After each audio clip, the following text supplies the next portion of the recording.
Donc, je vous remercie d'abord avant tout pour votre invitation. Je suis le docteur de Grélan, je suis neurologue. Donc, je serai accompagné ce soir d'une équipe CHT et d'une équipe CSSR pour vous parler des traumatisés crâniens. Dans cette équipe, vous avez Marie Guetto, Ashley Gamas, Laetitia Berry, Laetitia Schnolzer et Anne-Karine Rossi qui est médecin rééducateur au CSSR.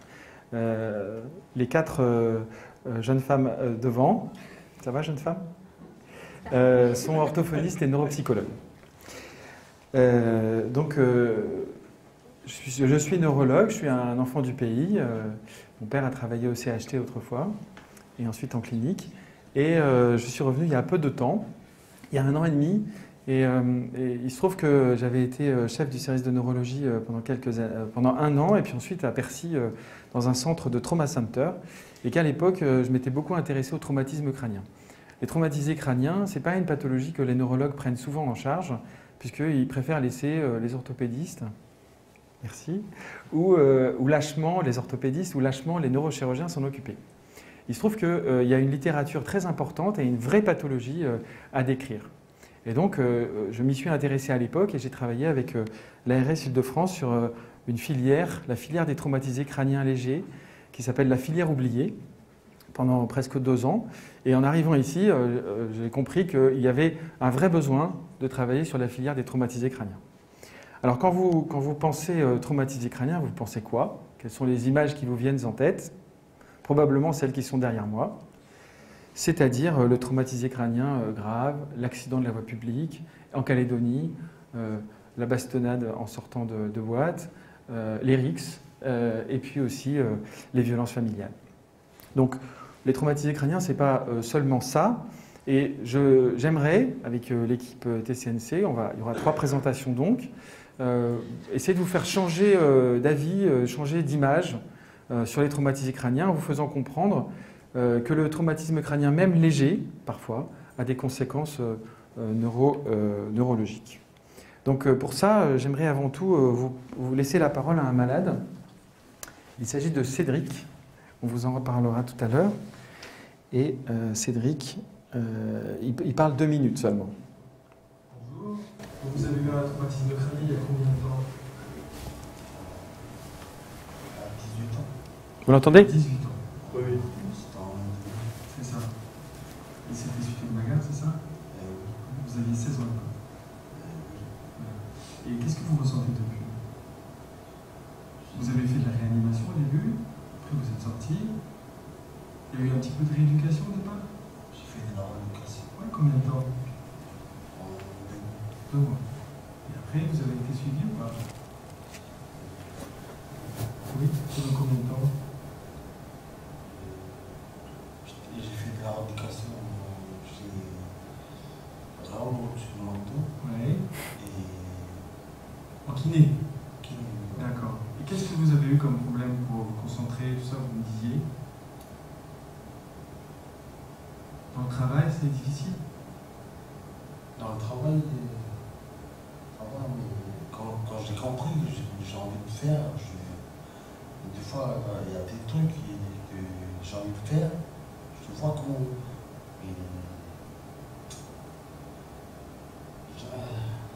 Je vois comment il faut le faire, mais j'arrive pas. Des fois, ça, je m'énerve. Vous énervez facilement? Oui. Plus qu'avant? Ouais. Et vous avez des difficultés à trouver vos mots un petit peu? Ouais. D'accord. On m'en a parlé. Vous avez bien parlé? Je vois la chose dans moi, j'ai pas mes mots pour. Je sais pas, je trouve pas. Est-ce que vous avez des douleurs qui continuent là aujourd'hui? Pas de douleur? Non. Pas de douleur, vous avez pas mal à la tête? Non. D'accord. Des difficultés à vous concentrer? Parfois, vous vous sentez irritable facilement, ça, vous vous énervez vite? Ouais. Vous arrivez à vous contrôler quand même? Oui, des fois, quand je marche, Ouais, quand vous défoulez. D'accord. Et vous avez fait des crises d'épilepsie? Non. Il n'y a pas de traitement quand même pour ça. D'accord. Et puis, vous dites qu'il y a des cauchemars la nuit, c'est ça? Vous faites des cauchemars, vous avez l'impression qu'il y a des gens qui tapent des bagarres, quoi. Des cauchemars de bagarres qui reviennent. C'est ça? Moi, j'essaie de me mettre à la place de la victime. C'est ça. Je me vois. C'est encore arrivé cette nuit, c'est ça? D'accord. Ok. Bon. Merci beaucoup. Voilà, donc on va explorer pourquoi tous ces troubles, pourquoi le malade se plaint de tout cela. 18 ans après le traumatisme crânien, évidemment, la Calédonie n'est pas encore organisée pour prendre en charge ces malades. Donc vous savez, je vais passer vite, la classification des traumatisés crâniens. Il y a une classification ancienne et puis il y a une classification qui a été revue assez récemment. Et donc le traumatisé crânien léger, c'est un score de Glasgow entre 13 et 15. Et puis un scanner normal, une imagerie, voilà, et puis une durée de l'amnésie post-critique de moins de 24 heures. Donc c'est quand même assez long. Hein. Au-delà, on rentre dans déjà les traumatisés crâniens avec séquelles, notamment à l'imagerie, et puis aussi des durées de séjour en réanimation qui allongent voilà, la durée du séjour du patient et qui sont des critères de sévérité. Donc ça, c'est la nouvelle classification. Et cette classification, en fait, elle est compliquée parce que elle est beaucoup basée sur l'examen clinique qui était un score de Glasgow initial, donc c'est assez pauvre hein, quand même. Et puis on a dans les études des patients cérébrolésés, notamment les modérés, dans 30% des cas qui n'ont pas de signe clinique du tout, on va en voir. L'examen neurologique ne permet pas, ça a été prouvé, de montrer systématiquement les lésions cérébrales. Donc ça ne suffit pas. Alors, la preuve, donc Jean, ça c'est le malade du week-end, pas le dernier week-end, mais un week-end avant. C'est encore une rixe, alcoolisée, avec du cannabis. Et puis Jean, il a un Glasgow initial à 7, un peu long, donc il a été intubé, puis il a été assez rapidement extubé. Donc il a été transféré en médecine, dans un service de médecine, parce qu'il avait toujours des céphalées. Donc finalement, le scanner initial à H+6, il est normal. Et puis, on nous appelle, donc on va le voir. Et puis, il a un petit manque du mot quand même, Jean, qui n'avait pas été noté initialement. Et en fait, l'IRM n'est pas du tout normal, bien sûr, avec, vous voyez, à la fois un gros hématome temporal, mais aussi des petites lésions hémorragiques, voilà. Donc vous voyez que le scanner n'est pas bon, hein. Le scanner précoce n'est pas bon, mais le scanner n'est pas toujours bon pour mettre en évidence certaines lésions cérébrales. On va revoir ça assez rapidement. Donc j'ai parlé d'épidémie silencieuse, et je vais vous expliquer pourquoi silencieuse, et pourquoi ces malades-là ne s'expriment pas, pourquoi on ne les connaît pas, pourquoi on ne les voit pas à la consultation, et pourquoi quand on ne gratte pas, on ne trouve pas. Donc c'est une épidémie quand même assez importante. Hein. Vous voyez que dans la population générale, il y a 235 nouveaux cas pour 100 000 habitants. Donc le calcul est assez rapidement fait en Calédonie. Ça fait 800 à 1200 nouveaux TC par an. Alors est-ce que c'est vrai? Est-ce qu'on a ça ou est-ce qu'on a plus? Ben non, on n'a pas tellement plus. Hein. On a fait une étude aux urgences avec Julien Commiot et Caroline Moret. Et eh bien, on trouve 111 TC sur un mois. Vous voyez qu'on a 85%, 77% d'adultes, 20% d'enfants, ce qui est assez classique. Et puis, on a aussi une répartition par sexe qui est assez classique dans les traumatisés crâniens, parce que les hommes se mettent plus en danger que les femmes. Et puis, vous avez le type de TC qui n'est pas tout à fait juste, parce qu'il y a beaucoup de chutes mécaniques. Et dans les chutes mécaniques, vous avez beaucoup de choses qui ne sont pas forcément des chutes juste simples en se prenant le tapis, quoi. Donc cette étude, elle montre aussi un taux d'alcoolisation qui est un peu étonnant, 22% en fait, c'est à vérifier. Le devenir, c'est qu'il y a beaucoup de patients qui rentrent à domicile parce que sur ces traumatisés crâniens, vous avez 80% de légers, comme d'habitude. Léger ne voulant pas dire qu'il n'y a rien, mais en tout cas qui rentrent à domicile très vite. Donc ça représente 2% de l'entrée des urgences, ça représente là-dessus sur cette étude 9% des patients en réanimation. Il y a un réanimateur dans la salle, il va me faire mentir parce que vous allez voir que c'est plus que 9% en fait, hein, les traumatisés crâniens. Enfin, dans cette étude, vous voyez qu'on pratique beaucoup le scanner aux urgences pour vérifier quand même ces traumatismes. Donc je dois ces images à Sébastien Sébastien Mabon, pardon, qui est dans la salle. Merci Sébastien. C'est des images toutes récentes. Donc vous voyez, elles sont récentes d'extraction, parce qu'on ne peut pas extraire les données de hier. Hein. Et donc, vous voyez que l'incidence des traumatismes crâniens est relativement stable sur l'année. Et ça, ce sont les hospitalisés, hein. Donc, vous avez vu, 80% sortent de l'hôpital immédiatement après les urgences, les traumatisés crâniens légers. Donc là, on parle des traumatisés crâniens qui sont encore à hospitaliser. Vous voyez qu'il y a une petite période festive, là, en décembre. Et puis, vous voyez que la répartition des âges, eh bien là, on a les forces vives de la Calédonie de demain, 15 ans, 24-25 ans, 25-29 ans. Voilà. Et puis ici, bien sûr, les traumatisés crâniens liés à l'âge avancé et les chutes chez les personnes âgées. Le pourcentage, ça c'est pour les légers qui ont été hospitalisés, donc légers avec symptômes quand même. Et puis ici, vous avez les traumatisés crâniens sévères, modérés à sévères. On retrouve un fort tribut payé par les 20-25 ans. Et on retrouve aussi une petite augmentation de l'épidémie chez les personnes plus âgées. Alors, Sébastien, regardez aussi le mode de sortie des patients. Vous voyez que le modéré à sévère, il sort quand même à la fin dans 64% des cas. Dans 90% des cas, le traumatisé crânien léger sort assez rapidement. Et puis, ils sont hospitalisés. Ici, c'est 23% des patients TC tout confondus qui sont hospitalisés en réanimation, ce qui ne veut pas dire qu'il y a pas plus de 10% des malades, mais en tout cas, eux, ils en ont beaucoup. Vous voyez qu'en neurologie, on est extrêmement mauvais, puisqu'on n'a que 7%, et que c'est les soins continus qui sont avec la réanimation, mais aussi le service de chirurgie orthopédique, donc on a un représentant digne ce soir, le chef de service, qui montre que eux, ils ont tous les traumatisés crâniens presque qui sortent, après c'est eux qui les récupèrent. Voilà, ce qui est un problème, bien sûr, puisque vous avez vu, les séquelles, elles sont surtout neurologiques. Donc, ce bilan, je vais passer vite parce qu'il va être repris. Hein, c'est un bilan qu'on avait fait l'année dernière. Au CSSR, c'est environ 25% des patients hospitalisés, tout confondus, qui sont hospitalisés pour un traumatisme crânien. Donc, vous voyez que c'est une réalité calédonienne importante.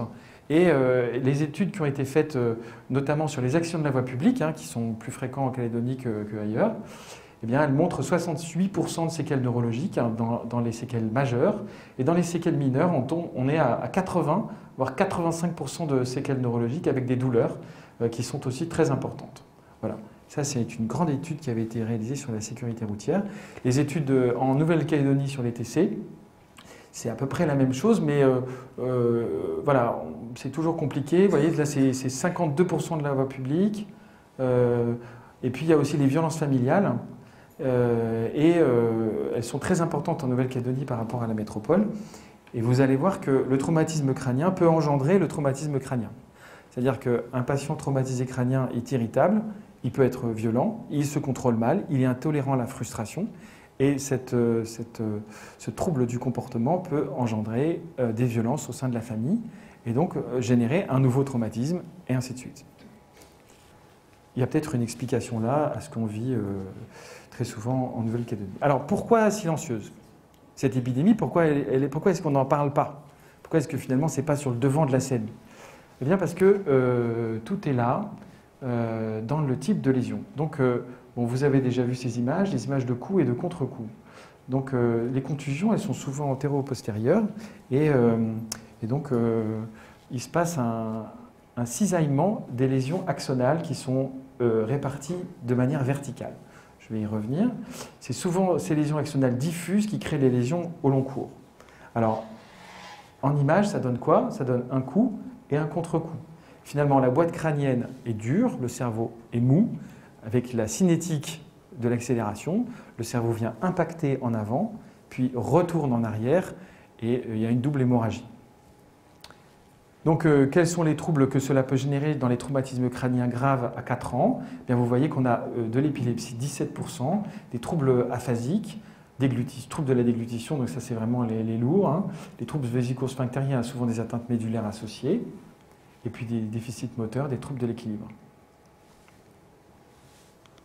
Alors, je vais m'intéresser particulièrement au traumatisme crânien léger, non pas que il soit particulièrement... mais c'est lui qui est silencieux en fait. Parce que l'image qu'on a du traumatisme crânien de la route, hein, l'image du patient qu'on a en réanimation, c'est celui qu'on connaît, qu'on a tous vu. Voilà. Celui-là, il est bien sûr très compliqué à prendre en charge, mais j'aimerais attirer votre attention ce soir sur ces patients traumatisés crâniens légers qu'on ne voit pas, qui échappent, qui partent des urgences, Et vous allez voir qu'il y a une proportion non négligeable de ces patients qui ont aussi des troubles. Et vous allez voir pourquoi. Donc, dans les traumatisés crâniens légers, on parle d'un Glasgow supérieur à 13, une perte de connaissance inférieure à 30 minutes et une amnésie, donc, selon les derniers critères IST, à moins de 24 heures avec un scanner normal. Donc, les premières études qui ont étudié les scanners de ces patients, elles étaient toutes normales, on ne voyait rien, mais par contre, on a fait des études après à l'IRM. Et à l'IRM, on commence à voir des choses. Alors, vous voyez que ici, Glasgow 15, 4% de lésions radiologiques, hein, Glasgow 14, 16%, Glasgow 13, 28%. Et en fait, à l'IRM, eh bien, on voit des petites lésions hémorragiques qui apparaissent sur des séquences très particulières, qu'on ne voit pas d'ailleurs sur d'autres séquences. Et ce sont ces lésions ischémiques toutes petites dont on va parler. Donc ça représente une grosse proportion de patients, hein, parce que vous imaginez, sur les 100 patients qui passent aux urgences, 80% sont des traumatisés crâniens légers. Si vous avez 20% de ces patients qui ont des séquelles, eh bien on tombe vite sur des masses colossales de patients. Alors pourquoi? Donc je vous ai dit, il y a ces axones là, qui ont une répartition radiaire, ça c'est un tracking de fibres en IRM. Et donc forcément quand vous avez un mouvement du cerveau à l'intérieur de la boîte crânienne, eh bien vous avez un cisaillement de ces petites fibres. Alors cette étude qui a été publiée il y a quelques années maintenant, elle montre un tracking de fibres. Ça c'est un patient normal, et là vous avez des patients traumatisés crâniens. Vous voyez, il y a un vrai coup de vent hein, dans les lésions, dans les axones cérébraux. Évidemment, ça ne se voit pas toujours à l'IRM, mais ça peut se voir quand même si on le cherche, et ça peut évidemment créer des troubles cognitifs, on s'en doute. C'est ce que nous allons voir. Donc ça c'est le patient du mois. Hein, c'est Brandon, il a 21 ans, il est sorti la semaine dernière.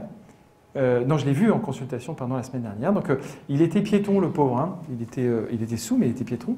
Et donc 7 jours de coma, 1 mois de réa. Oui, ça arrive aussi. Et donc bon, il sort, il n'a aucun déficit, il est ralenti. Et maintenant on a l'habitude, ça date de l'année dernière, on était déjà potes avec Anne-Carine, donc hop, il va au CSSR. Mais malheureusement, il ne reste pas longtemps au CSSR.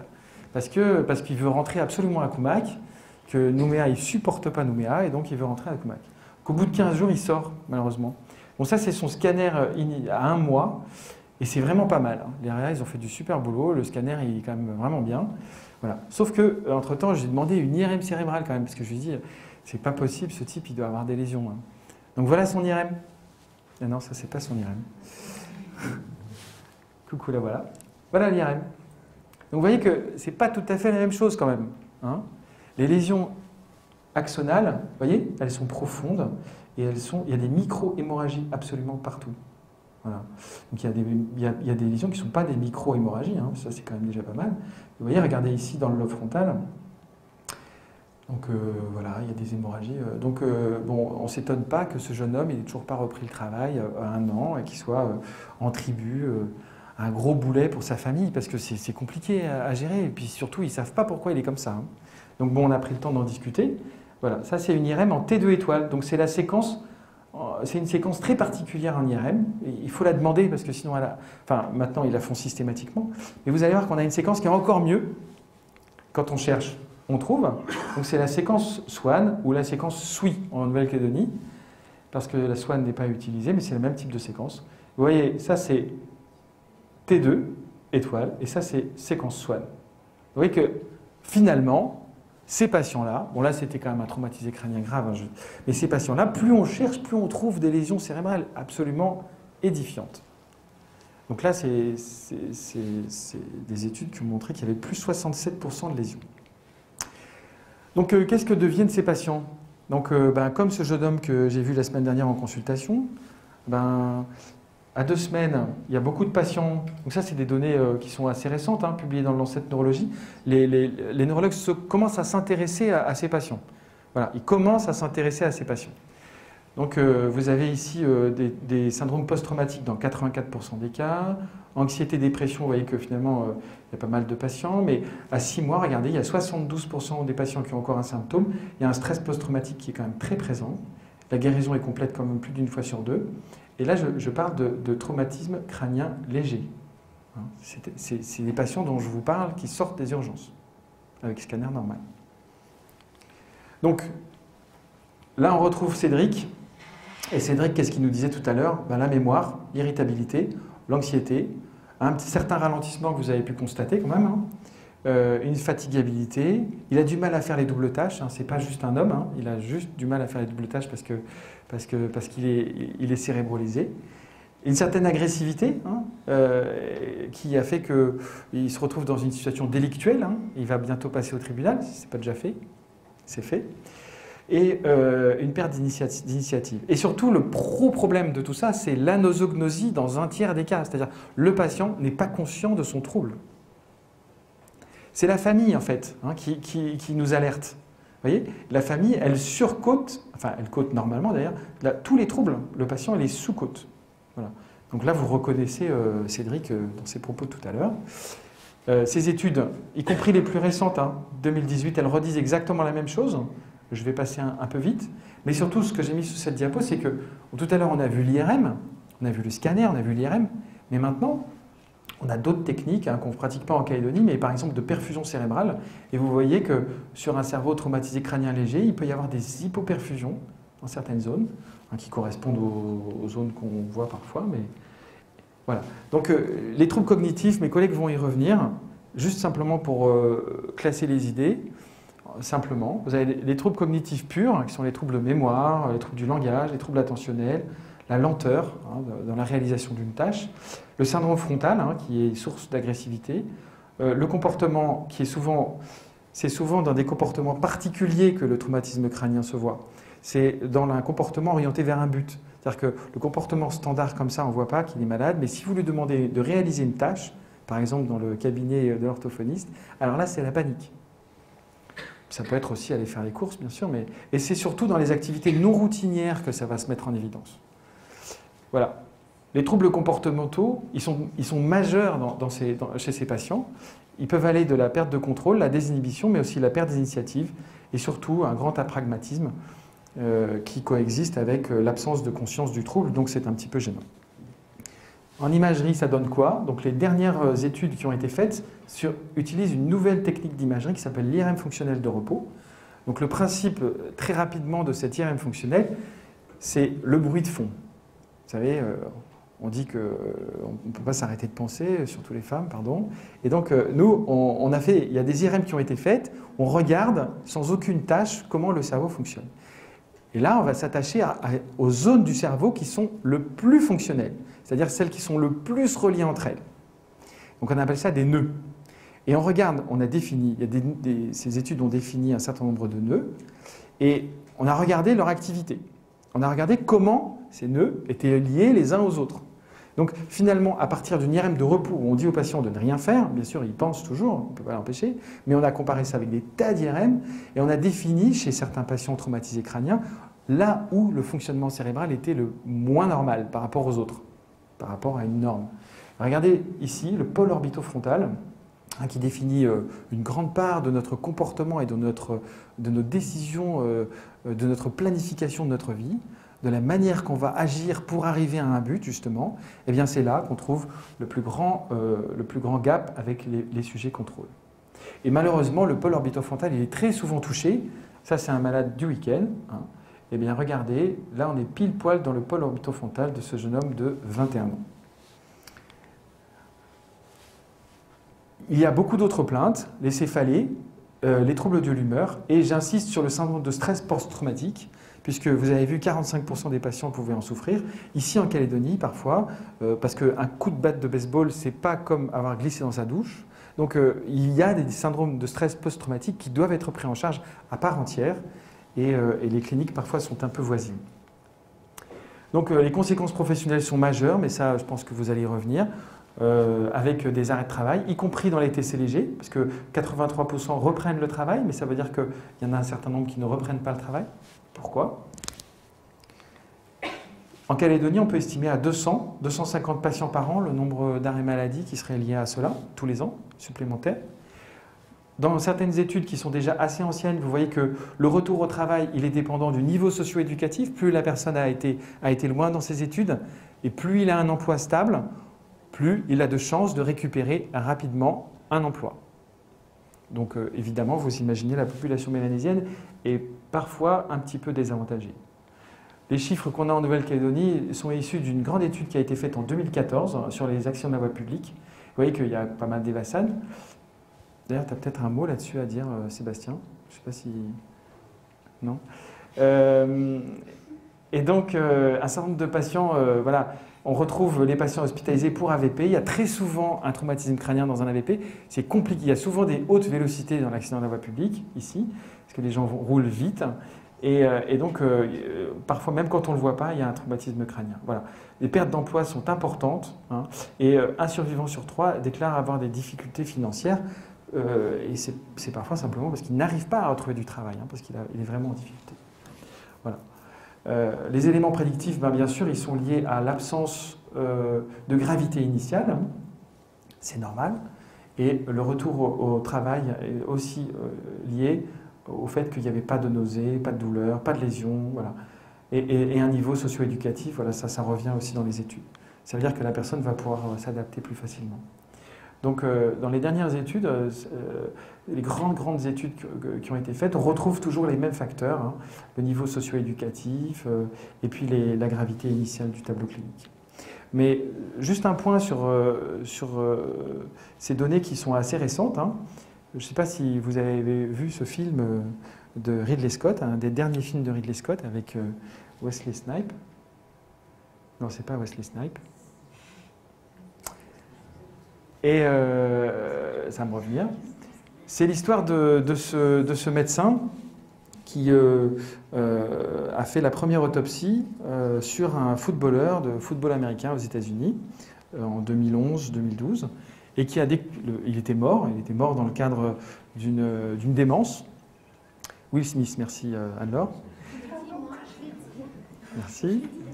Et donc, regardez ce film, vous comprendrez mieux les traumatismes crâniens. Donc, ce qu'il a prouvé, c'est que les traumatismes crâniens répétés, c'est-à-dire les traumatismes crâniens légers, hein, ceux qui font que à chaque fois le footballeur se relève et reprend son boulot, et je pourrais parler aussi du rugbyman, hein, bien sûr. Donc, le traumatisme crânien répété peut parfois engendrer des lésions cérébrales qui sont très proches des lésions cérébrales de la maladie d'Alzheimer. Sur cette étude énorme réalisée en Europe du Nord, plus de 145 000 patients, sur les traumatismes crâniens répétés, il a été montré que les traumatismes crâniens modérés à sévères avaient une nette augmentation du risque de démence à long terme, mais que les traumatismes crâniens légers à modérés avaient une nette sensibilité aussi à créer ce genre de troubles. Voilà, alors juste un mot pour terminer sur cette roue que j'emprunte à un de mes collègues et amis, Nozar Agakani. Le patient a un traumatisme crânien, il a des séquelles cognitives, des séquelles somatiques, troubles du sommeil, une intolérance au bruit, des acouphènes qui sont très fréquents bien sûr, une intolérance à la lumière, c'est toujours un peu les mêmes plaintes, hein. Et puis des troubles thymiques et comportementaux qui doivent être pris en charge aussi à part entière par les psychiatres. Et tout ça retentit bien sûr sur la qualité de vie, l'activité personnelle, sociale, professionnelle, et donc dégrade progressivement l'état du patient. Et quand on ne s'en occupe pas, quand on ne met rien en place, comme pour l'instant c'est encore le cas, mais j'espère que ça va changer, et bien petit à petit, le patient se désocialise, et avec un sentiment d'incompréhension qui est important, parce qu'on ne lui a pas apporté la réponse pourquoi il a changé. Pourquoi mon mari a changé ? Il n'était pas comme ça avant, maintenant il est différent depuis qu'il a eu son traumatisme. Voilà. Donc ça c'est une nouvelle maladie et c'est souvent invisible. C'est la partie immergée de l'iceberg. En haut les plaintes du patient, ensuite les plaintes de la famille, et puis plus on cherche, plus on trouve. Donc on a ici le bilan neuropsychologique qui va nous montrer des anomalies qui sont invisibles au quotidien, que la famille va percevoir, mais qu'elle va tolérer. Le scanner cérébral qui ne montre pas grand-chose. L'IRM avec la séquence T2 étoile et encore mieux la séquence Swan. Vous avez vu que l'IRM fonctionnel montre encore plus de choses. Et pour terminer, les séquences anatomopathologiques du docteur Omalou qui montrent l'existence d'anomalies très importantes avec des dépôts de protéines tau et depuis, il a continué ses travaux, il y a beaucoup plus de personnes qui ont été étudiées. Il a étudié ça chez les vétérans au Vietnam, il a continué à publier. Et il a montré que les traumatismes crâniens, pas seulement répétés, mais majeurs, pouvait créer aussi ce genre de complications à long terme. Donc il faut suivre ces patients, il faut les rééduquer, et on aura comme ça une chance de limiter les troubles et puis de rendre visible ce qui jusqu'à présent ne se voit pas. On a une population à risque en Nouvelle-Calédonie, avec des TC lourds, bien sûr, qui payent un très lourd tribut, mais aussi des TC légers. Et on a une plainte à dépister, sur lesquelles, bien sûr, nous allons compter sur vous pour écouter cette plainte, parce que vous allez en trouver des patients quand vous allez en chercher. Et puis, on a une urgence, parce qu'après un traumatisme crânien, on a l'instant T de la maladie, et on sait qu'à 3 mois, le malade va s'aggraver. À partir de 6 mois, les séquelles sociales, les séquelles psychologiques vont s'installer. Et à partir d'1 an, ça va être de plus en plus difficile à revenir en arrière. Donc il y a une vraie urgence à la rééducation. Voilà, donc c'est un travail... moi j'aime bien la douleur. Et le modèle biopsychosocial, c'est le modèle emprunté à la douleur. C'est un modèle où, vous voyez que le traumatisé crânien, il est multidimensionnel. Hein. Il y a un aspect psychologique qui nous fait peur toujours. Mais il y a un aspect social qui nous fait peur aussi. Il y a le sommeil, on ne connaît pas bien. L'aspect somatique, on ne sait pas trop, il a mal à la tête. Bon. Et puis il y a la douleur, et puis il y a cette cognition-là qui va être majeure, parce que quand le patient va retrouver un petit peu ses fonctions, parce qu'on va le faire travailler, du coup il va se réassurer. Donc on en parlera à la fin, et puis on va vous dire déjà ce qu'on a commencé à faire, à mettre en place. Mais c'est toute une liste d'équipes avec qui travailler. D'équipes à mettre en place, parce que cette équipe mobile TC, elle n'existe toujours pas au Medipôle. Et au CHT, voilà, c'est beaucoup de médecins qui travaillent ensemble et qui font partie de l'équipe TC. Certains sont là, un réanimateur, un orthopédiste, et puis d'autres équipes. Voilà, les MPR, parce qu'on a commencé ce travail depuis le début avec Anne-Carine, et l'équipe de rééducation orthophonique et neuropsychologue qui vont parler à l'instant. Voilà. C'est aussi un travail à faire avec vous, les médecins libéraux, avec le CHS, pour la psychiatrie et la gériatrie, parce qu'eux aussi ont des traumatismes crâniens, et un travail à faire avec les orthophonistes libérales, et bien sûr les services sociaux, mais aussi avec la DAS et la CAFAT. Voilà, et ça c'est une autre histoire, et je laisse la parole à mon patient. Merci beaucoup.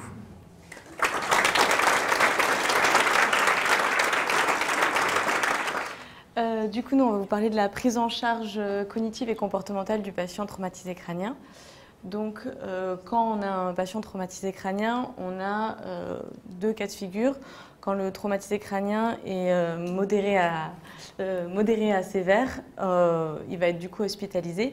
Et là, on va juste faire un bilan cognitif de première intention parce qu'il est en phase aiguë et donc du coup, les résultats vont être modifiés par la suite. Donc c'est juste un bilan assez court pour ensuite l'envoyer en rééducation au CSSR. Nous, ce qui va nous intéresser ce soir, ça va plus être le trauma crânien léger où là, comme disait Thierry, il va ensuite rentrer à domicile. Et nous, ce qu'on essaie de mettre en place, c'est du coup une visite avec le neurologue dans les 3 mois qui vont suivre le trauma crânien. Et donc, ça va être une visite soit en hôpital de jour, soit en hôpital de semaine. Et là, on aura un bilan cognitif qui va être organisé.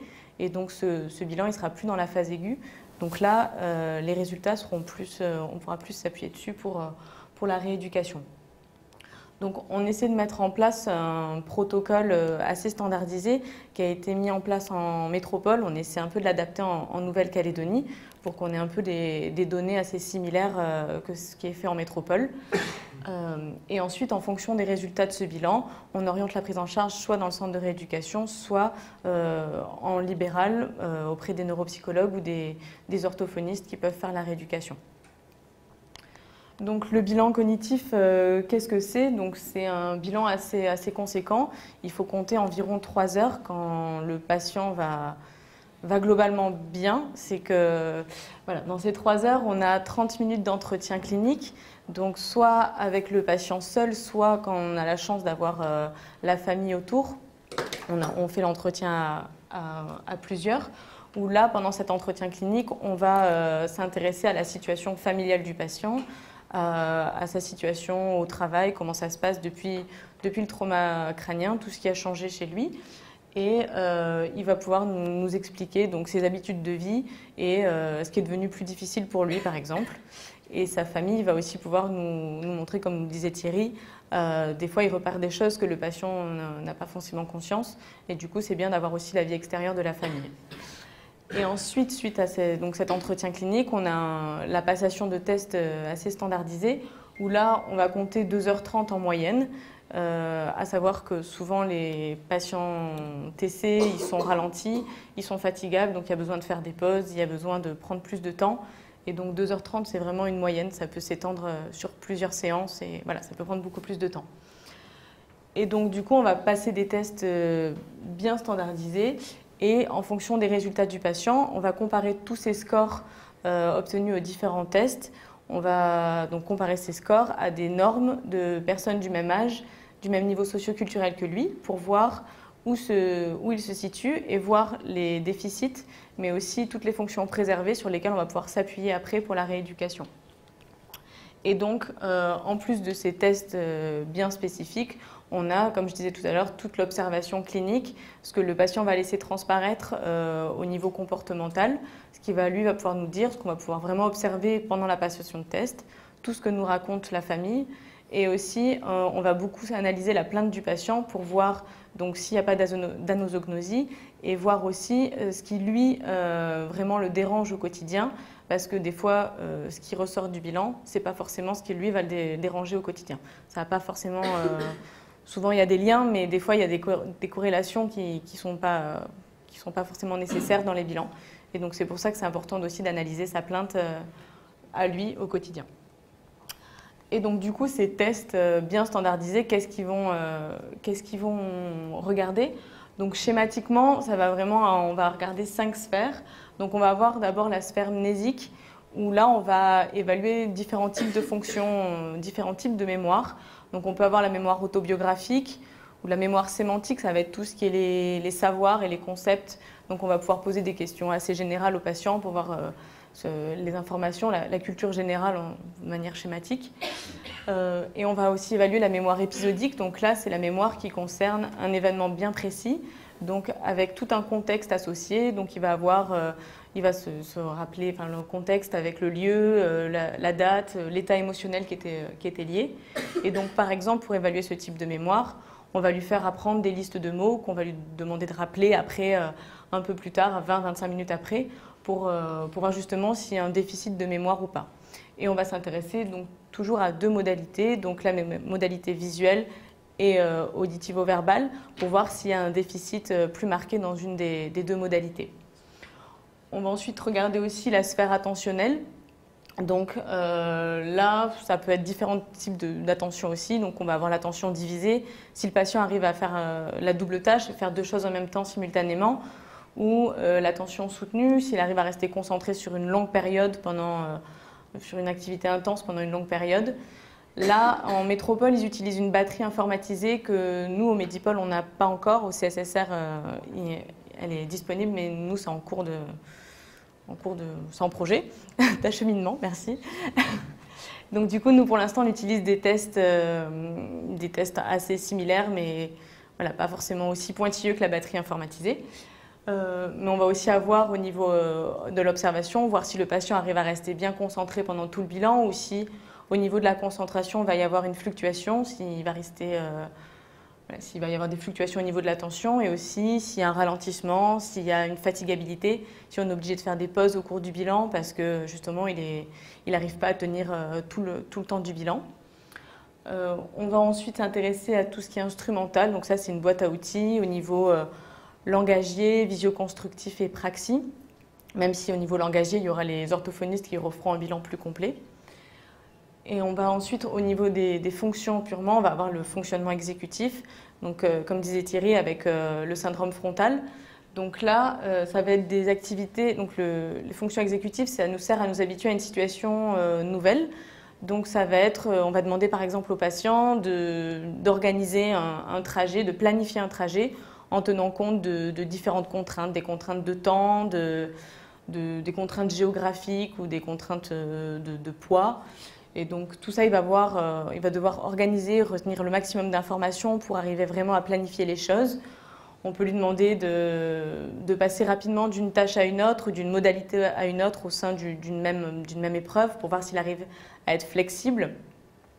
Ou s'il arrive par exemple à inhiber un comportement, donc arriver à contrôler son impulsivité, sa précipitation, Et voilà, globalement, le fonctionnement exécutif, ça va regarder un peu tout ça.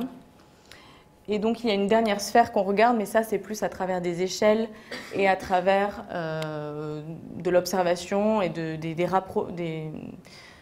ce que nous raconte le patient. Ça va être tout ce qui est psychocomportemental, du coup, comme disait Thierry aussi. Ça va être l'apparition d'une apathie, d'un apragmatisme, d'une irritabilité plus fréquente, tous les changements de comportement, une hyperémotivité, tout ça, le patient n'a pas forcément conscience que ça peut être en lien avec son trauma crânien. C'est pour ça que c'est important de l'expliquer à lui, mais aussi à sa famille, parce que tout ça, ça va avoir des répercussions sur l'ensemble de son fonctionnement après. Donc là, de façon très schématique, ça correspond au bilan qu'on fait. Et donc, on a commencé à passer le protocole standardisé de métropole. On a passé à peu près une quinzaine. Et ce qu'on remarque, là, pour l'instant, on l'avait vraiment... on avait essayé de calquer un peu vraiment le protocole. Sauf que on voit là que en fait, ce qui se fait en métropole, c'est pas vraiment superposable à ce qui est possible de faire ici. On va être obligé d'adapter nos tests parce que déjà au niveau, on a des contraintes matérielles, donc avec l'absence de certains tests. Et ensuite, il y a tout le biais culturel qui est à prendre en compte, où les tests proposés en métropole sont des fois trop compliqués à proposer aux patients qu'on reçoit, par exemple, ou pas trop compliqués ou pas adaptés, parce que dans les épreuves de mémoire, on va leur apprendre des listes de mots et c'est des mots pas forcément fréquents ici. Donc on a tout un travail aussi de réadaptation des épreuves qu'on va proposer aux patients tout en restant dans l'idée du protocole de la filière trauma crânien. Et donc ensuite, suite à ce bilan, donc on fait l'état des lieux un peu du fonctionnement cognitif du patient. Comme je disais, on voit ce qui est préservé et ce qui est déficitaire pour ensuite orienter vers une prise en charge. Et donc du coup, je vais laisser la place à ma collègue du CSSR.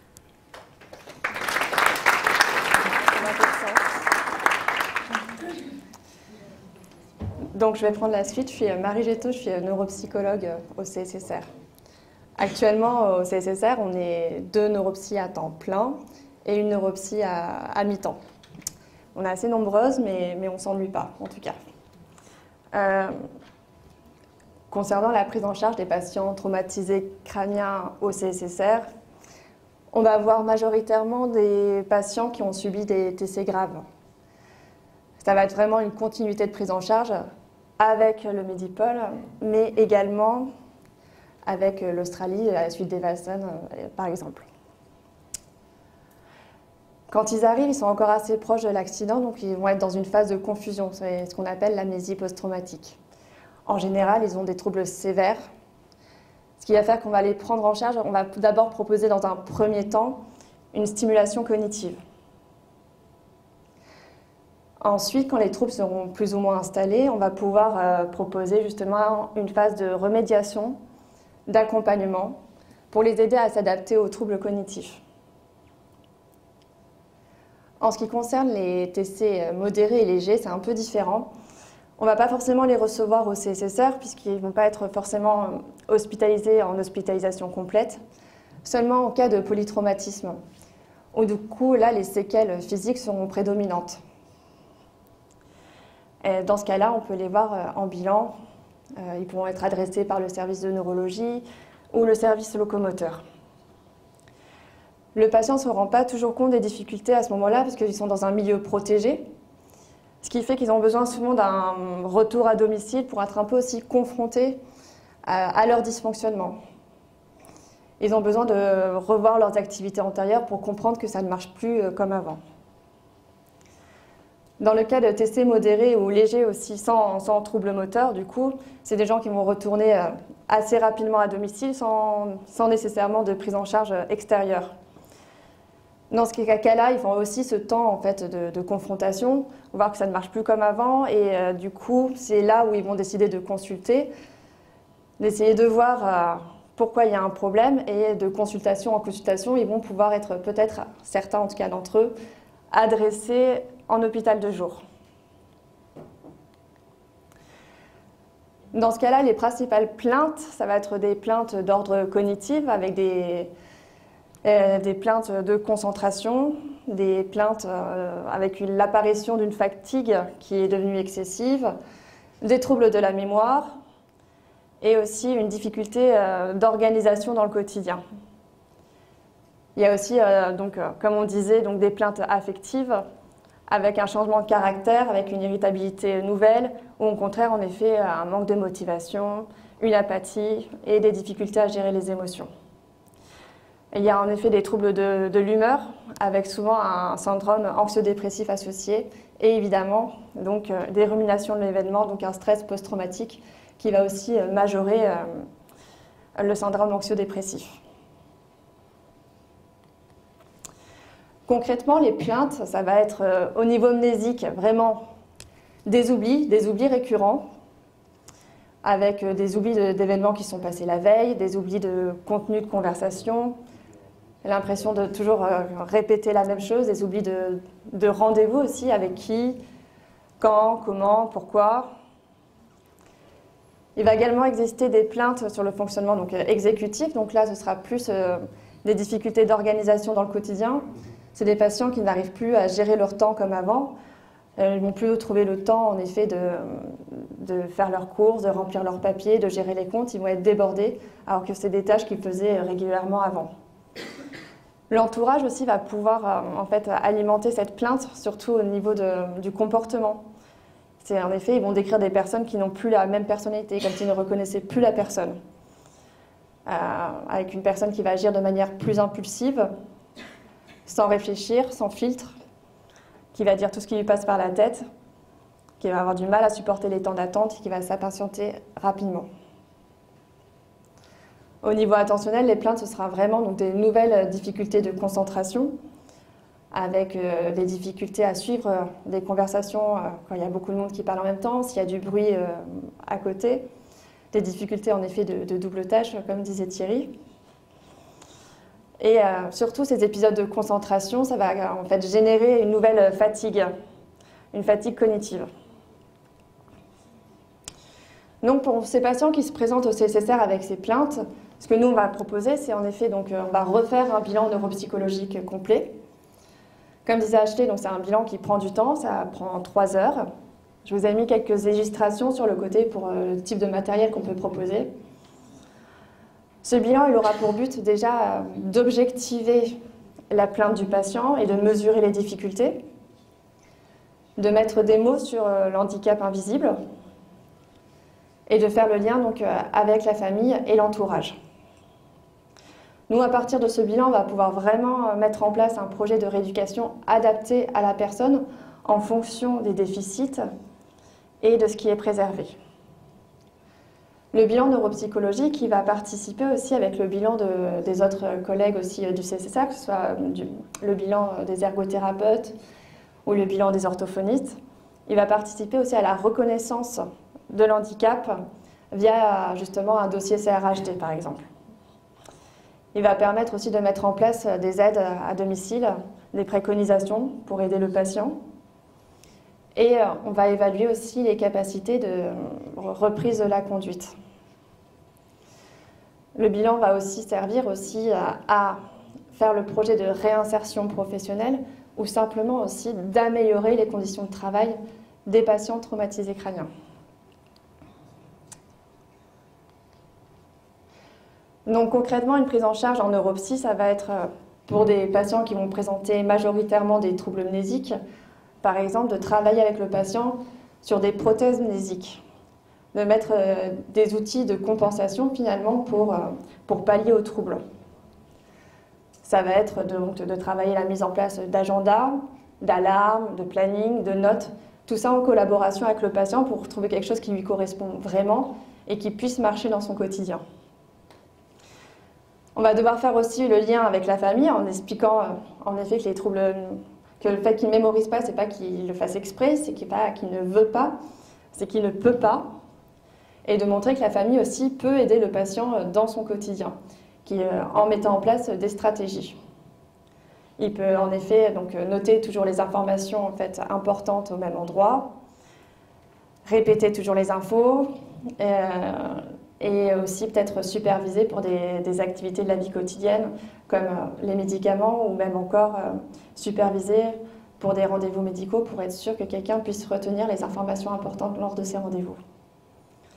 On va faire le lien aussi avec le milieu professionnel, en effet, parce qu'il y a des choses à mettre en place pour aider ces personnes, pour compenser ces troubles mnésiques, en essayant de travailler justement ces outils sur le milieu du travail. Donc on essaie de voir avec l'employeur si c'est possible d'avoir des consignes écrites, si c'est possible de favoriser les échanges par mail aussi, pour qu'ils puissent avoir une trace de l'information, d'avoir des plannings détaillés et aussi d'utiliser des checklists. Pour les personnes qui auraient donc plutôt des troubles dits exécutifs, c'est travailler vraiment, donc pareil, des outils d'organisation, travailler la mise en place de routines pour l'aider au quotidien.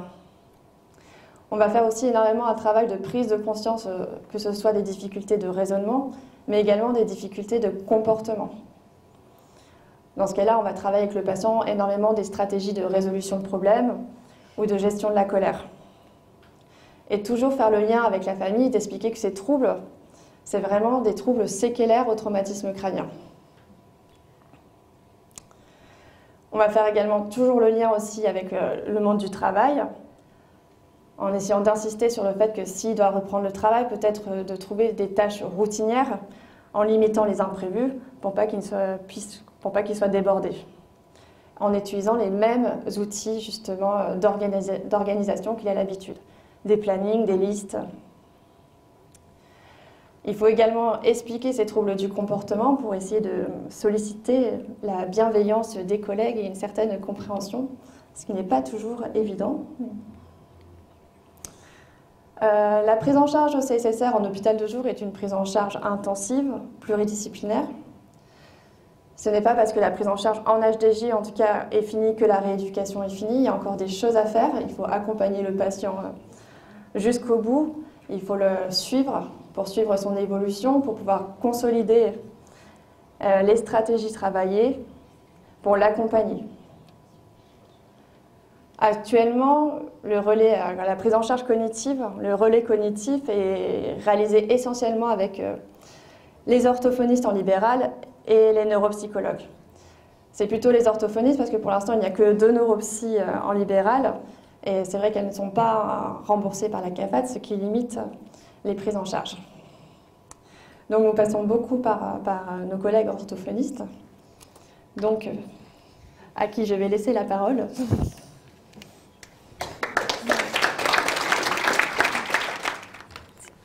Bonsoir. Donc, je suis Laetitia Schonholzer, orthophoniste donc, en neurologie et également en libéral. Ce pourquoi ça tombe à pic puisque je vais pouvoir vous présenter en fait le travail que je fais avec Cédric qu'on vous a présenté au début, qui est un patient que je suis maintenant. Je ne sais pas comment on tourne ça. Là? Non, l'autre sens. Donc Cédric, moi je l'ai connu un petit peu le jour de la vidéo, le jour où Thierry me l'a présenté, en me disant il faut que tu viennes voir ce patient parce qu'il se plaint de plein de petits troubles, notamment au niveau du langage, mais on n'a pas réussi encore vraiment à le bilanter, à savoir comment on pouvait l'aider. Donc j'ai rencontré Cédric, nous avons fait un bilan en plusieurs fois, parce que Cédric n'était pas prêt à être bilanté, un peu fâché avec l'école, et une partie des bilans qu'on propose sont à base de supports écrits. Et donc, pour lui, c'était un petit peu compliqué. Donc, on a adapté. Ces plaintes initiales, vous voyez, il en a parlé aussi Thierry tout à l'heure, des difficultés mnésiques, un manque du mot, une désorientation, des troubles du sommeil, des troubles du comportement et une perte du lien social, et aussi des troubles de l'équilibre. Alors, pourquoi c'est important pour Cédric? Cédric était docker et ne comprenait pas pourquoi, depuis plusieurs mois, alors qu'il se présentait le matin pour avoir sa fonction et pouvoir être retenu sur certains bateaux, et systématiquement, on ne lui donnait aucune tâche. Donc maintenant, quand moi je l'ai récupéré, ça faisait déjà plusieurs mois qu'il était sans travail. Et il n'arrivait pas à expliquer cette difficulté. En se mettant en rapport avec les professionnels, on s'est rendu compte qu'eux s'étaient rendu compte qu'il avait des troubles de l'équilibre, mais que lui ne parvenait pas en fait à les exprimer comme ça. Il disait juste qu'il était ou fatigué, qu'il voulait s'arrêter rapidement, donc il n'était pas productif. Dans notre société, on n'a pas le droit de ne pas être productif quand on travaille. Donc lui, il n'avait plus de travail. Donc déjà, il a fallu lui expliquer pourquoi il n'avait plus de travail et pourquoi c'était important qu'il nous dise que ces troubles d'équilibre étaient vraiment quelque chose qui le handicapait.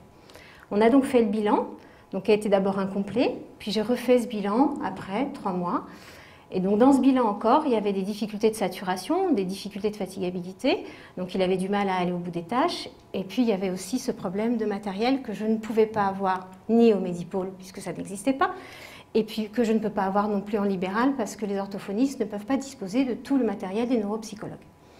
Bref, on a quand même adapté, et j'ai réussi à avoir quelques conclusions à ce bilan, notamment les difficultés attentionnelles qui étaient vraiment là, la faiblesse en mémoire de travail qui l'empêchait de faire des nouveaux apprentissages, et puis les troubles significatifs de l'évocation et de l'élaboration du discours. Le problème de Cédric était aussi que pour exprimer ces difficultés, il avait besoin de les mettre en mots. Or, comme vous l'avez vu tout à l'heure, il était presque incapable de faire une phrase complète, presque incapable de trouver le bon mot pour exprimer ce qu'il voulait dire. Alors, on a mis en place une rééducation 2 fois par semaine au cabinet. Et cette rééducation, elle s'est axée sur 4 points. D'abord, la prise de conscience des troubles et des capacités résiduelles. Dans un premier temps, comme le disait Ashley, le côté culturel est important ici. Vous l'avez vu, Cédric est complètement à l'opposé de moi. Donc, il a eu beaucoup de difficultés au début d'accepter de rentrer en rééducation et de rentrer presque en lien avec moi. Donc, on a dû installer une relation. Cette relation qui, moi, je pouvais lui dire, je vais essayer de t'aider, je vois que tu as des problèmes, mais il faut quand même que tu me fasses aussi confiance et que tu acceptes le travail que je te propose. Une fois qu'il a accepté ce travail-là, plus on faisait des tests, plus on faisait des mises en situation, et plus ces situations étaient difficiles pour lui. Donc c'était toujours difficile pour lui de revenir. Les capacités résiduelles, c'est qu'il était quand même suffisamment motivé pour essayer de venir. Jamais le bonjour, jamais à la même heure, jamais quand il fallait, mais il venait quand même. Donc ça, c'était toujours saluable. Très bien. Ensuite, on a commencé à travailler un petit peu tout ce qui était mnésique et apprentissage. Donc ça a été avec des listes de mots, comme on le disait tout à l'heure. Les listes de mots ici ne sont pas forcément adaptées. Donc j'ai commencé à travailler sur des listes de mots qui étaient plus adaptées ici. En tous les cas, en effet de fréquence par rapport à Cédric, des listes qu'il pouvait connaître. Donc on a travaillé sur des mots d'actualité, on a travaillé sur des photos. Oh, et voilà, ça c'est mon côté frontal. Voilà, ok. Il aurait été très intéressant pour lui de proposer, notamment pour le côté attentionnel, de proposer le CogMed. Le CogMed, c'est un outil de remédiation sur la mémoire de travail qui est hyper intéressant, que j'ai au cabinet, qui s'utilise très très facilement. On a un premier rendez-vous, puis après, le patient doit l'utiliser chez lui 5 fois par semaine, et nous on fait un retour toutes les semaines avec lui de l'indice de progrès. Ce sont des tâches un peu à répétition. Seulement, ça nécessite d'avoir un ordinateur et d'avoir une connexion Internet. C'est vrai que ça, c'est quelque chose dont on est en train de discuter dans le service pour pouvoir mettre ça en place pour les patients qui, comme lui, ne peuvent pas en disposer à l'extérieur. La planification, la gestion du budget, de l'agenda, c'est ce que vient de nous expliquer un petit peu Marie aussi. Pour lui, c'était très compliqué d'arriver à l'heure. C'était déjà très compliqué de savoir qu'il avait un rendez-vous. Puis c'était encore plus compliqué de ne pas mettre de rendez-vous en même temps. Se dire, bah, tiens, j'ai rendez-vous à 14h15 avec Laetitia au Vanikoro, mais je vais quand même accepter un rendez-vous à 14h30 en centre-ville, en sachant qu'il vient en bus. Donc même moi, j'ai beau conduire vite, je n'y arrive pas. Mais ça ne l'empêchait pas de mettre ce rendez-vous. Donc il a fallu lui expliquer qu'il devait connaître les notions de durée. Donc, ça, on a dû le travailler. Après, la gestion du budget. Ça a été un peu facile puisqu'il avait presque plus de budget, puisqu'il n'avait plus de travail. Mais quand même, il a quand même fallu qu'il puisse se projeter sur son avenir et sur ce qu'il devait faire, notamment son appartement, et comment il pouvait gérer ce budget. Comment il pouvait gérer le budget du bus, par exemple. Ben, simplement, déjà, on allait gérer le budget du bus en faisant en sorte qu'il ait des aides. Jusqu'à maintenant, il n'avait pas d'aide. Donc on a dû faire le nécessaire pour trouver les aides aussi pour Cédric. Et puis au niveau du discours et du manque du mot, ça c'est la partie que je maîtrise le mieux. Donc on a beaucoup travaillé sur les mises en situation, sur l'élaboration aussi de l'échange, l'attente de son tour de parole. Ça c'était quelque chose qu'il ne maîtrisait pas du tout. Et ça posait parfois problème en salle d'attente d'ailleurs, parce qu'il pouvait couper la parole ou se mettre à s'interposer dans des discussions qui n'étaient absolument pas destinées à être écoutées de sa part en tous les cas. Pour le côté attentionnel, ce qui était intéressant aussi chez Cédric à travailler, ça a été de l'obliger, par exemple, à retenir tous ces comportements inadaptés. On lui disait, quand on faisait du travail, par exemple, mimer un entretien d'embauche, Je lui disais, dans un entretien d'embauche, déjà, tu vas faire un effort vestimentaire. Tu ne vas plus arriver en claquette avec ton t-shirt d'il y a 3 jours que j'ai déjà vu il y a 15 jours. Donc, tu vas essayer de faire un effort. Donc, il faisait un effort, il arrive. Et une fois que tu es dans cet entretien, sache que tu ne peux plus répondre au téléphone. Sache que tu ne peux pas retirer tes chaussures. Ça vous paraît un petit peu basique, mais je vous assure que pour des patients comme ça, c'est exactement ça, le quotidien de ces patients. Donc, quand je lui interdisais le téléphone, c'était très simple. Discrètement, moi, je l'appelais. Et discrètement, non pas du tout discrètement, il décrochait en disant « Ah, excuse-moi, c'est mon orthophoniste qui m'appelle ». Alors que c'était vraiment moi qui étais en face de lui. Donc ça, il l'a fait plusieurs fois, puis au bout d'un moment, il a compris. Ça a été quand même sur 2 ou 3 séances où il a arrêté de le faire. Puis après, je faisais quand c'était en salle d'attente. J'ai un panneau énorme dans ma salle d'attente, interdit de décrocher le téléphone, respecter les gens qui travaillent. Et je faisais pareil, quand je savais qu'il était là, je lui téléphonais. Et donc, il décrochait en me disant qu'il était dans la salle d'attente, ce qui était très bien. Mais bon, ce n'était pas suffisant en tous les cas. Donc maintenant, ça, on a réussi à gérer un petit peu. Ensuite, on a essayé de mettre en contact donc, avec les services sociaux et la réinsertion professionnelle.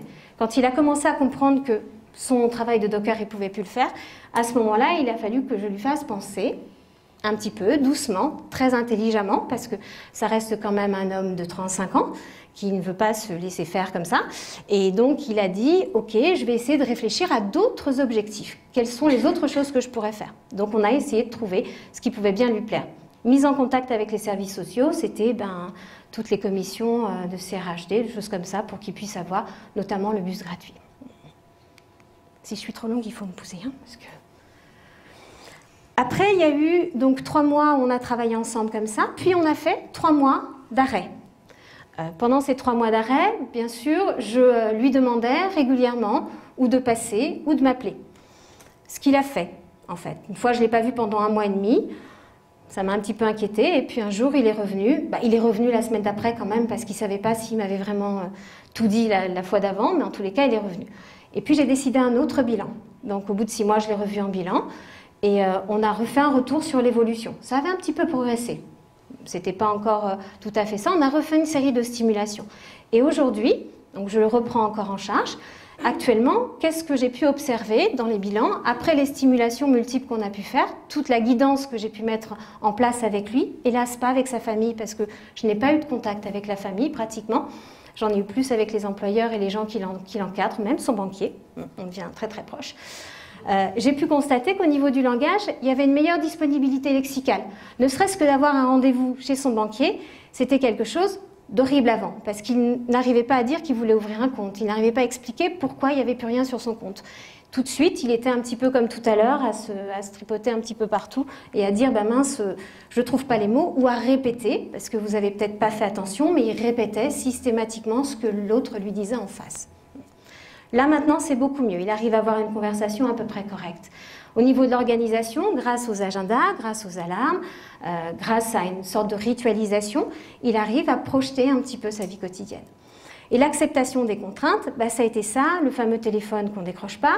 Accepter aussi que quand il se rend à un rendez-vous autre que le mien, puisque je dois être quelqu'un de particulièrement gentil, d'accepter qu'il arrive un jour en retard ou 3 heures en avance, eh bien, chez les autres personnes, notamment dans l'administration, quand il arrivait 2 ou 3 fois, il a piqué des colères terribles, parce qu'on ne voulait pas le recevoir, parce qu'il avait 1h30 de retard. Donc ça se passait pas très bien. Forcément, les organismes sociaux m'appelaient pour me dire on ne peut absolument pas travailler avec cette personne, il faut que vous l'accompagniez. Ce que je n'ai pas fait, et on a réussi à faire en sorte qu'avec les alarmes et le planning, il puisse se débrouiller. Ce qui n'a presque pas bougé, enfin qui a quand même évolué, mais qui reste en dessous de la norme pour lui et qui pose encore problème, ce pourquoi je continue à travailler avec lui, ce sont les troubles attentionnels, le ralentissement, la fatigabilité et les troubles mnésiques. Même si on a observé une nette évolution au niveau de la courbe d'apprentissage. Il apprend beaucoup plus de mots. Au début où je l'ai vu, sur une série de 15, il arrivait à redonner 6 mots. Là, actuellement, on arrive péniblement à 9 mots, ce qui n'est pas beaucoup pour lui, mais ce qui est quand même déjà mieux. Alors, pourquoi je continue à le voir et pourquoi je vais continuer à le voir avec une fréquence de ce type, c'est-à-dire une stimulation, puis un arrêt, puis une stimulation. Je garde un contact avec lui parce qu'on travaille surtout au niveau de la réadaptation. C'est vrai qu'on fait de la stimulation et de la rééducation orthophonique, mais là on est dans le cadre de la réadaptation. Donc réadapter au niveau professionnel, les recherches de stage et de formation, on fait ça sur l'ordinateur, on fait ça en fonction des critères qui peuvent lui plaire. On fait ça également pour l'élaboration des CV, bien sûr, quand on a eu déjà du mal avec l'école. Et quand en plus on a eu du mal à trouver ces mots, il y a un moment où on n'arrive plus du tout à élaborer et à se mettre en valeur. Lui, il avait une perte de confiance en lui terrible, il ne savait plus de quoi il était capable. Donc on a élaboré des CV. Le code de la route, ça c'est sa dernière grande trouvaille. Alors Cédric adorerait conduire. Bien sûr, si je lui disais tout de suite, mon pauvre Cédric, nous on aimerait mieux que tu ne conduises plus. Ce serait bien mieux pour nous que tu ne sois plus jamais sur la route. Seulement, c'est pas possible de lui dire comme ça. C'est là toute ma finesse féminine, Thierry. Tu vois. Mon but, en fait, a été de me dire, ok, on va travailler le code de la route ensemble, comme si j'allais l'aider à aller jusqu'au bout de son projet. Ce qui va peut-être marcher, je ne sais pas, je suis peut-être très pessimiste. Toujours est-il que je fais des tests avec lui régulièrement sur les 2 séances. Une séance s'accorde à travailler là-dessus. On fait les tests et je lui ai dit pour objectif, c'est simple, tu dois arriver au moins à moitié de test de réussite. Donc sur 40 questions, je veux qu'on ait 20 questions qui soient correctes. Là, actuellement, on ne dépasse pas 4, voire 3. Donc l'objectif, c'est celui-ci. Moitié. Tant que tu n'as pas fait la moitié, on ne s'inscrit pas. Aujourd'hui, par exemple, sur 40 questions, on a eu 2 bonnes réponses. Donc plusieurs fois où il ne savait pas que boire 2 verres d'alcool, et ben, forcément, il ne fallait pas prendre même un vélo derrière. Donc c'était un peu compliqué. Aujourd'hui, il m'a dit, je ne sais pas vraiment si je vais réussir un jour à repasser le permis. Ouais. Là, voilà. En plus de ça, j'ai travaillé avec lui aussi le budget de la voiture. Car je lui ai dit, c'est bien, tu vas passer ton permis, mais il faut que tu quantifies le budget. Il faut que tu vois comment tu vas pouvoir utiliser ça après. Voilà, ça c'est un exemple de ce qu'on fait au niveau professionnel, alors que lui a quand même une démarche assez logique par rapport à son permis. Il se dit, si j'ai mon permis, j'aurai plus de facilité pour avoir un travail. Bref. Au niveau personnel, on a la reprise donc, du sport. Alors, il y a plein de choses qui n'existent pas ici, mais s'il vous plaît, il existe des choses absolument extra. Notamment l'association Charnière, qui est aussi présidée par un ancien traumatisé crânien, et donc je l'ai fait réinscrire au sport. Cédric, en plus, a beaucoup de capacités en sport. Vous ne l'avez pas vu debout, mais moi, je le connais debout. Il a beaucoup de capacités en sport. Et la planification journalière, donc les tâches ritualisées, l'agenda, tout le reste. J'y vais. En résumé, c'est ça qui m'intéresse beaucoup. C'est comme vous avez pu le constater, ce n'est pas vraiment une rééducation orthophonique comme on a l'habitude de l'entendre. Dans ce cadre-là, pour les traumatisés crâniens légers qu'on retrouve généralement dans nos cabinets, envoyés parfois par des médecins généralistes qui nous disent il se plaint de plein de petits troubles mais on ne sait pas trop ce qu'il a. Pour des rééducations comme ça, ça dépasse un petit peu notre rôle simple de l'orthophoniste. Il faut qu'on crée un réseau, il faut qu'on ait un réseau assez étendu avec les institutions notamment. Donc ça, c'est une nécessité. Une nécessité parce qu'il y a besoin de structures adaptées pour Cédric, qui n'existent pas encore ici. Et il y a une absence totale, et ça, c'est un lien parfait pour faire la transition pour Anne-Carine. Voilà, je vous remercie beaucoup. Au revoir. Bonsoir à tous. Donc moi, c'est Anne-Carine Rossi, je suis médecin MPR, donc médecin de médecine physique et réadaptation au CSSR. Je vous remercie de me donner l'occasion de parler donc des traumatisés crâniens que l'on prend en charge, nous, au CSSR. Merci à Thierry pour ce petit cadeau que j'ai accepté parce qu'effectivement, depuis que je suis arrivée, moi, ça fait aussi 1 an et demi que je suis sur le territoire, et très rapidement, j'ai rencontré Thierry qui m'a dit là, il faut faire quelque chose. Au départ, j'avoue que je n'ai pas spécialement travaillé énormément autour des traumatisés crâniens, là où j'étais auparavant. Parce que j'avais une collègue qui faisait ça très très bien et j'avais développé d'autres choses. Et puis je me suis rendu compte, je dis bon oui, c'est vrai que Thierry a l'air gentil, en même temps c'est pas le domaine que je préfère, mais bon. Puis je me suis rendu compte que c'est nécessaire, de toute façon, il allait falloir que je m'y intéresse. Donc c'est ce que j'ai fait, avec toute l'équipe du CSSR, parce que nous avons des neuropsychologues que vous avez vus, donc une partie ce soir avec Marie et Laetitia, et qui me poussent aussi à m'améliorer sur cette prise en charge. Pour rappel, nous, au niveau de la rééducation fonctionnelle, on va avoir 4 phases qui vont nous intéresser chez le traumatisé crânien. Les 4 phases existent. La phase d'éveil, on les voit peu, puisque c'est des patients qui seront en service de réanimation. Donc moi, je passe 1 fois par semaine en service de réanimation. C'est des patients qu'on ne prendra pas à ce moment-là en rééducation. on va attendre justement qu'il y ait un éveil plus important pour pouvoir proposer de la rééducation. La deuxième phase, c'est cette phase de rééducation, dont je vais reparler un petit peu plus tard. La phase de réadaptation, ils seront toujours au CSSR, où on va organiser la suite et la sortie, si possible, ou le passage en institution. Et enfin, la phase de réinsertion, qui me concerne moins, puisque moi je suis responsable du service d'hospitalisation complète au CSSR, qui sera plus le passage en hôpital de jour, et ensuite le relais en libéral, notamment avec des orthophonistes, et avec ce qui manque sur le territoire, et on va en rediscuter. La durée des différentes phases, très variable d'un patient à l'autre, c'est aussi ça qui fait la particularité du traumatisé crânien et de sa prise en charge. C'est ce que je renote un petit peu là, on en a parlé déjà auparavant, ce handicap invisible, qui est associé le plus souvent à des déficits moteurs, en tout cas nous, sur les traumatisés crâniens graves, puisque c'est ceux-là qui seront hospitalisés au CSSR.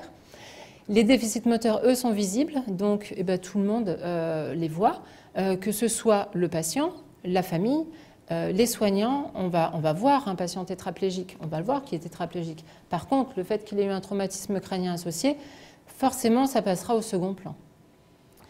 Tous les patients TC aussi ne pourront pas intégrer des structures MPR habituelles type CSSR.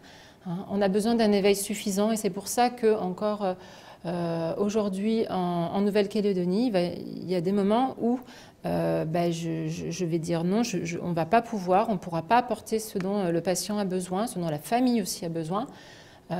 C'est des demandes d'Evassan qui ne sont pas évidentes, puisque pour un patient calédonien de faire une Evassan, que ce soit sur Sydney, quand il y a des besoins aussi de chirurgie, de neurochirurgie, où la langue n'est pas du tout maîtrisée, ou vers la métropole à des milliers de kilomètres, forcément c'est une décision qui n'est pas évidente. Lorsqu'on se dit qu'on n'a pas la structure adaptée, c'est encore nécessaire. La prise en charge en hospitalisation MPR, elle sera longue, elle n'est pas prévisible. Contrairement à un patient post-AVC hémiplégique, globalement, on se dit qu'entre 3 et 6 mois, ça peut être variable, mais en moyenne, ça va être 3 à 6 mois en hospitalisation complète. Pour un patient paraplégique, globalement, c'est 6 mois. Un tétraplégique, ça sera 1 an. Et le traumatisé crânien, on ne sait pas, d'autant plus qu'il est souvent polytraumatisé avec d'autres soucis. Et ça peut être beaucoup plus long.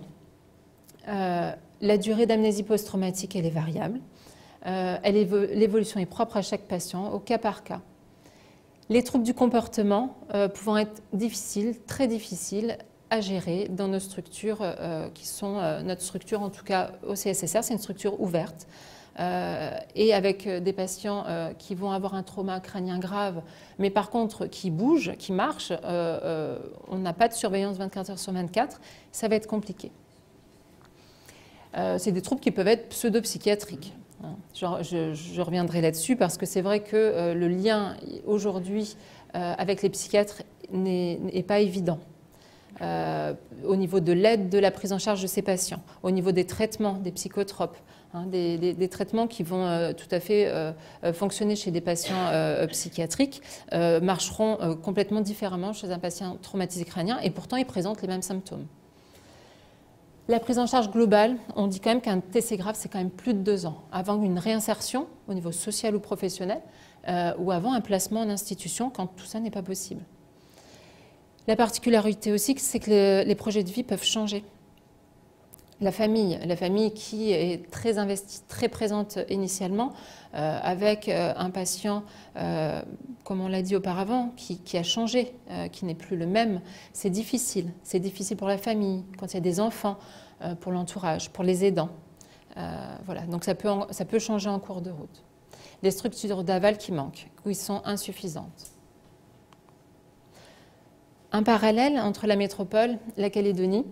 On voit que la prise en charge initiale, urgence, réanimation, neurochirurgie, ça manque déjà en Calédonie. Ça n'a pas été rajouté, le service de chirurgie orthopédique, effectivement, qui va prendre, on va dire, la place de la neurochirurgie, mais avec toutes les difficultés, parce qu'initialement, ce n'est pas fait pour.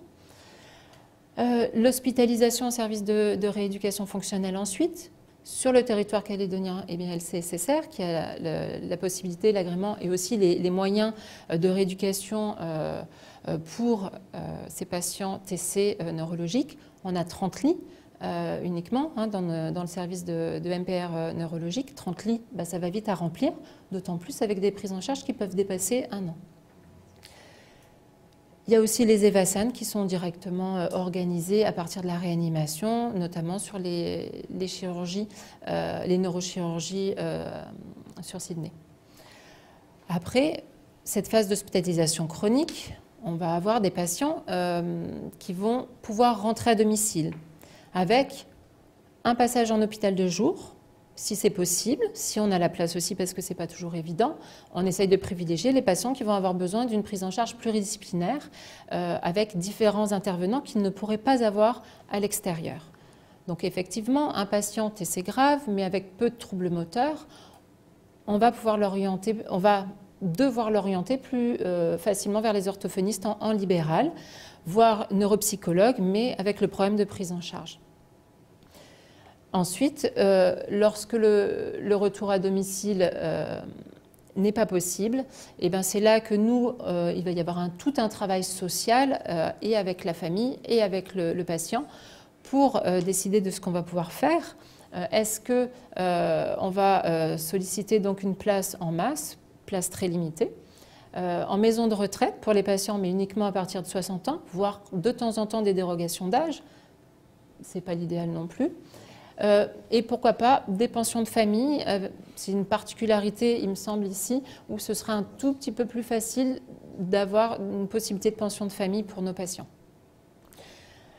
Voilà, pas de structure adaptée, alternative, en tout cas pour le milieu ordinaire ensuite, il va manquer toutes les structures médico-sociales qui prennent le relais à la sortie d'hospitalisation complète, dont je vais vous parler, je ne sais plus si c'est pas tout de suite, ce sera juste après.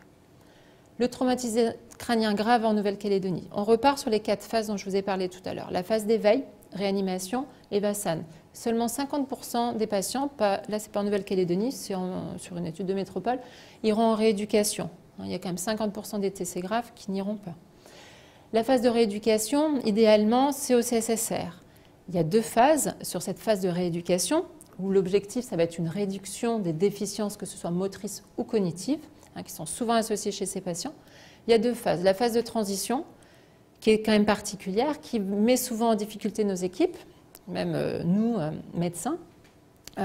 C'est cette période de transition où on devrait pouvoir prendre ces patients au CSSR rapidement, et ce n'est pas toujours le cas.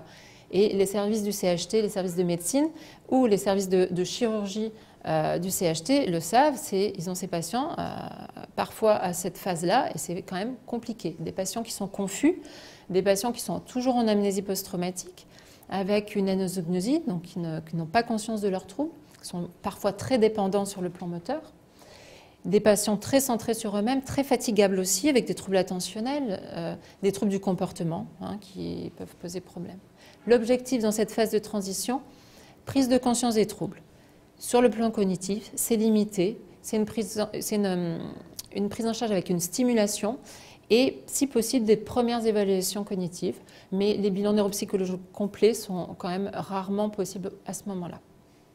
La deuxième phase, c'est une phase où tous les patients n'atteindront pas non plus. Il y a des patients TC graves, sévères, qui ne seront pas accessibles à la rééducation proprement dite, cognitive. On parle de rééducation où le patient va participer lorsque l'amnésie post-traumatique se termine.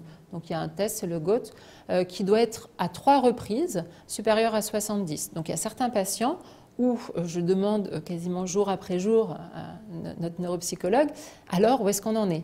Ça peut durer longtemps. Donc il y a des moments où on va espacer ce test, on va attendre. Le patient va récupérer donc une orientation temporospatiale, ce qui n'est pas anodin non plus dans le centre de rééducation, parce qu'il a vite fait de se tromper de chambre, d'étage même, de couloir. Voilà. Donc il y a un accompagnement qui est quand même compliqué. Et puis une compréhension de la rééducation. Pourquoi est-ce qu'il est là? Pourquoi est-ce qu'on lui demande tout ça? Objectif de cette phase qui va être beaucoup plus active, plus participative du patient, récupération optimale au maximum de ses capacités et de l'autonomiser au maximum dans la vie de tous les jours, en tout cas au CSSR, hein, parce qu'on est encore dans un milieu protégé par rapport à une possible sortie. La prise en charge, c'est là qu'on peut avoir un bilan cognitif complet qui va nous aider à nous orienter sur les possibilités de prise en charge. Des activités globales cognitives avec différents intervenants qu'on verra, parce que c'est vraiment une prise en charge pluridisciplinaire qu'on va proposer, bien sûr, et la prise en charge motrice qui est associée. La phase de réadaptation, c'est la phase où on va préparer la sortie, ou voir la sortie, où les choses se sont stabilisées, où on va parler plutôt de phase séquelaire, même si les progrès continuent, mais à une moindre échelle. Et on se dit que la phase d'hospitalisation en milieu de rééducation, en hospitalisation complète, ne va pas forcément apporter plus à ce jour qu'un retour dans un domicile, alors bien évidemment dans l'idéal accompagné avec un bon soutien familial et avec des structures autour qui prennent aussi le relais. Il y a le relais de l'hôpital de jour qui nous aide bien pour les patients avec les plus gros troubles. Les patients en dépendance totale. Donc ça, c'est les patients, il y a deux types de patients dans cette phase de réadaptation. Les patients en dépendance totale, ça va être aussi sur le plan moteur et cognitif. C'est d'exploiter au maximum ce qu'ils sont capables de faire et de préparer la sortie. Il faut préparer le projet de vie. Il faut à ce moment-là s'y atteler. Ça peut être très long sur les demandes de dossiers, pour monter les dossiers, pour avoir une structure qui puisse accueillir le patient si le retour à domicile n'est pas possible. Si le retour à domicile est possible, on va aider au maximum la famille à se rendre compte quand même des difficultés qu'il pourrait y avoir, de voir pour le domicile pour un aménagement possible, avec l'aide aussi de permission thérapeutique pour les patients les week-ends, voir ce qui se passe au domicile, comment le patient réagit. Voilà. Tout ce qui va être pris en charge, c'est plutôt passif. Sur ces patients très dépendants, ça va être le positionnement au fauteuil roulant manuel, le plus confortable possible, continuer des verticalisations, éviter des complications orthopédiques, un entretien fonctionnel, maintenir la communication au maximum, la socialisation, et monter donc tous les dossiers dont on a besoin sur le plan social. Et ça, c'est un gros travail que font nos assistantes sociales. On a des patients qui sont en dépendance, qui sont donc plus autonomes. Là, c'est la prise de conscience à cette phase. L'acceptation du nouveau soi, c'est-à-dire on n'est plus le même. Pareil pour la famille, à discuter avec la famille. Restauration aussi d'une identité. La mise en situation réelle, les travails en groupe, accompagnement du patient, accompagnement de la famille au CSSR avec le patient, tout ça on essaie de le développer, on ne le fait peut-être pas encore suffisamment. Et bien sûr, préparer le relais à l'extérieur. La phase de réinsertion, c'est la dernière phase. Donc c'est là où commence à manquer des structures. Laetitia a touché ça du doigt tout à l'heure. Nous, il manque quand même beaucoup de choses en Calédonie. Cette phase de réinsertion, dans l'idéal, il ne faut pas qu'elle soit trop tôt parce que ça va mettre le patient en échec. Reprise de travail trop rapide, et il ne restera pas il ne pourra pas continuer très longtemps. Il va être mis en invalidité. Alors que si on attend un peu chez certains patients, il y a des patients qui vont pouvoir reprendre leur travail. Pas trop tard non plus, parce qu'après c'est compliqué. C'est compliqué pour le patient, pour la famille, voilà. Il faut que les incapacités soient stabilisées.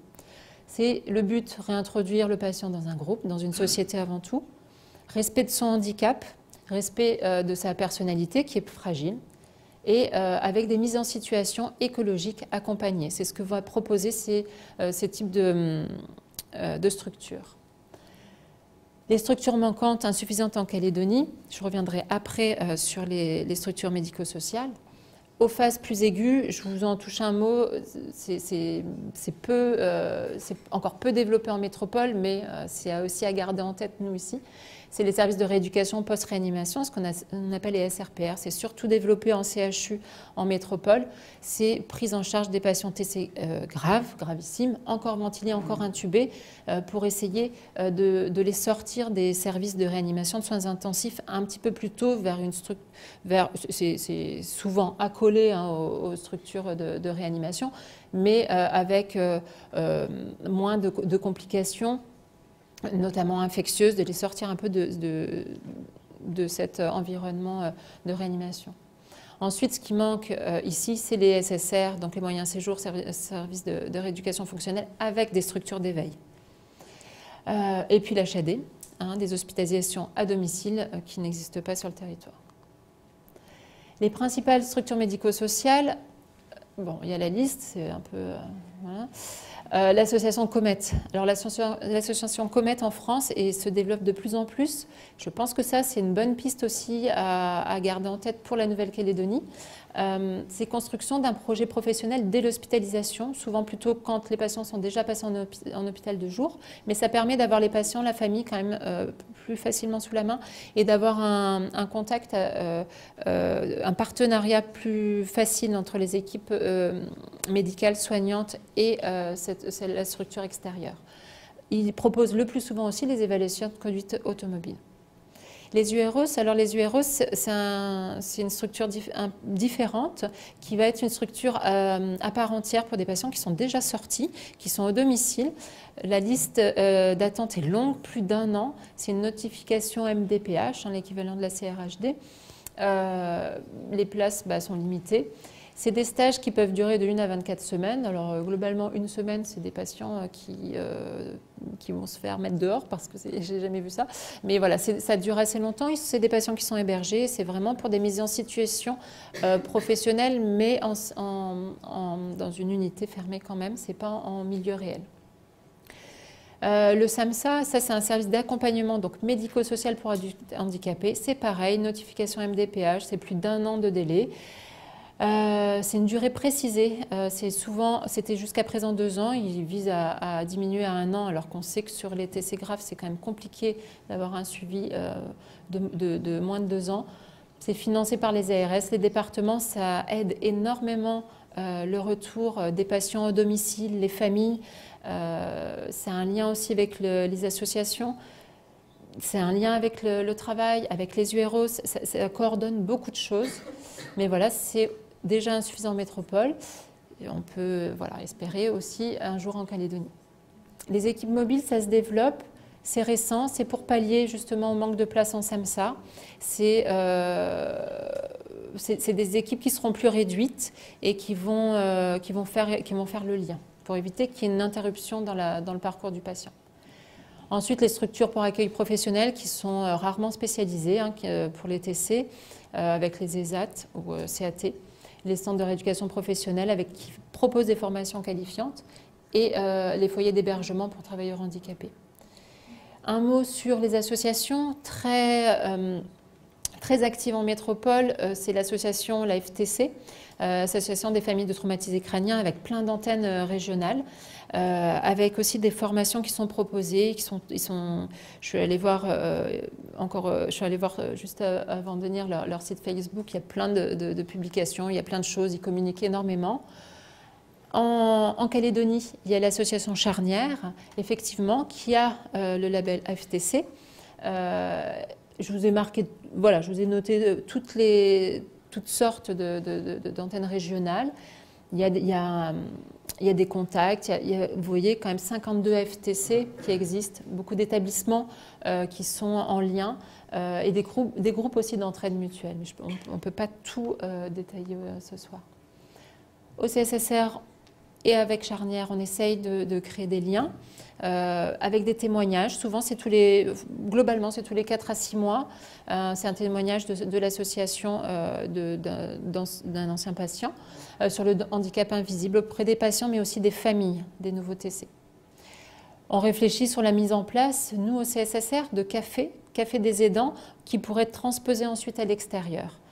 Parce que le but, ce serait quand même de pouvoir aider à sortir de notre structure parce que globalement, c'est le devenir de tous nos patients.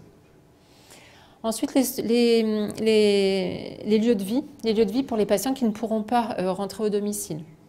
Structure de vie pour les plus dépendants.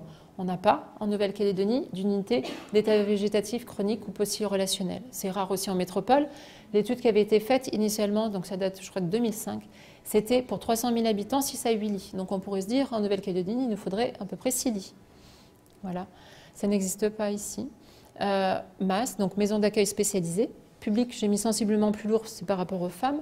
On a la masse du Paradou qui est ouvert depuis très peu, hein, c'est ouvert en septembre 2018, seulement 10 lits, 4 possibilités d'accueil de jour.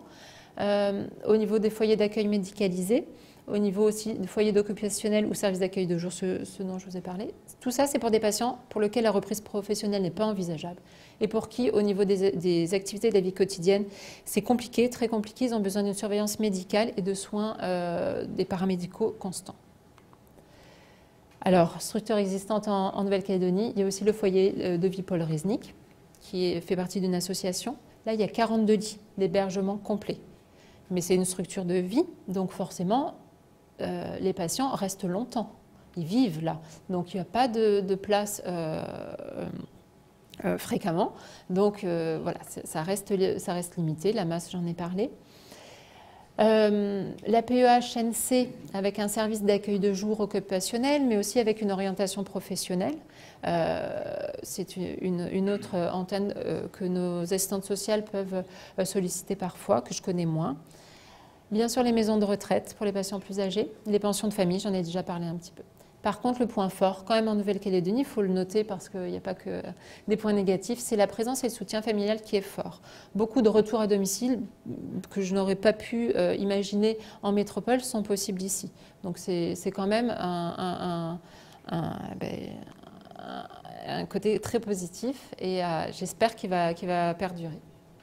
Les pistes, dans l'idéal, la prise en charge, j'essaie de reprendre depuis le départ, la prise en charge neurochirurgicale initialement sur le territoire, mais ça c'est encore autre chose.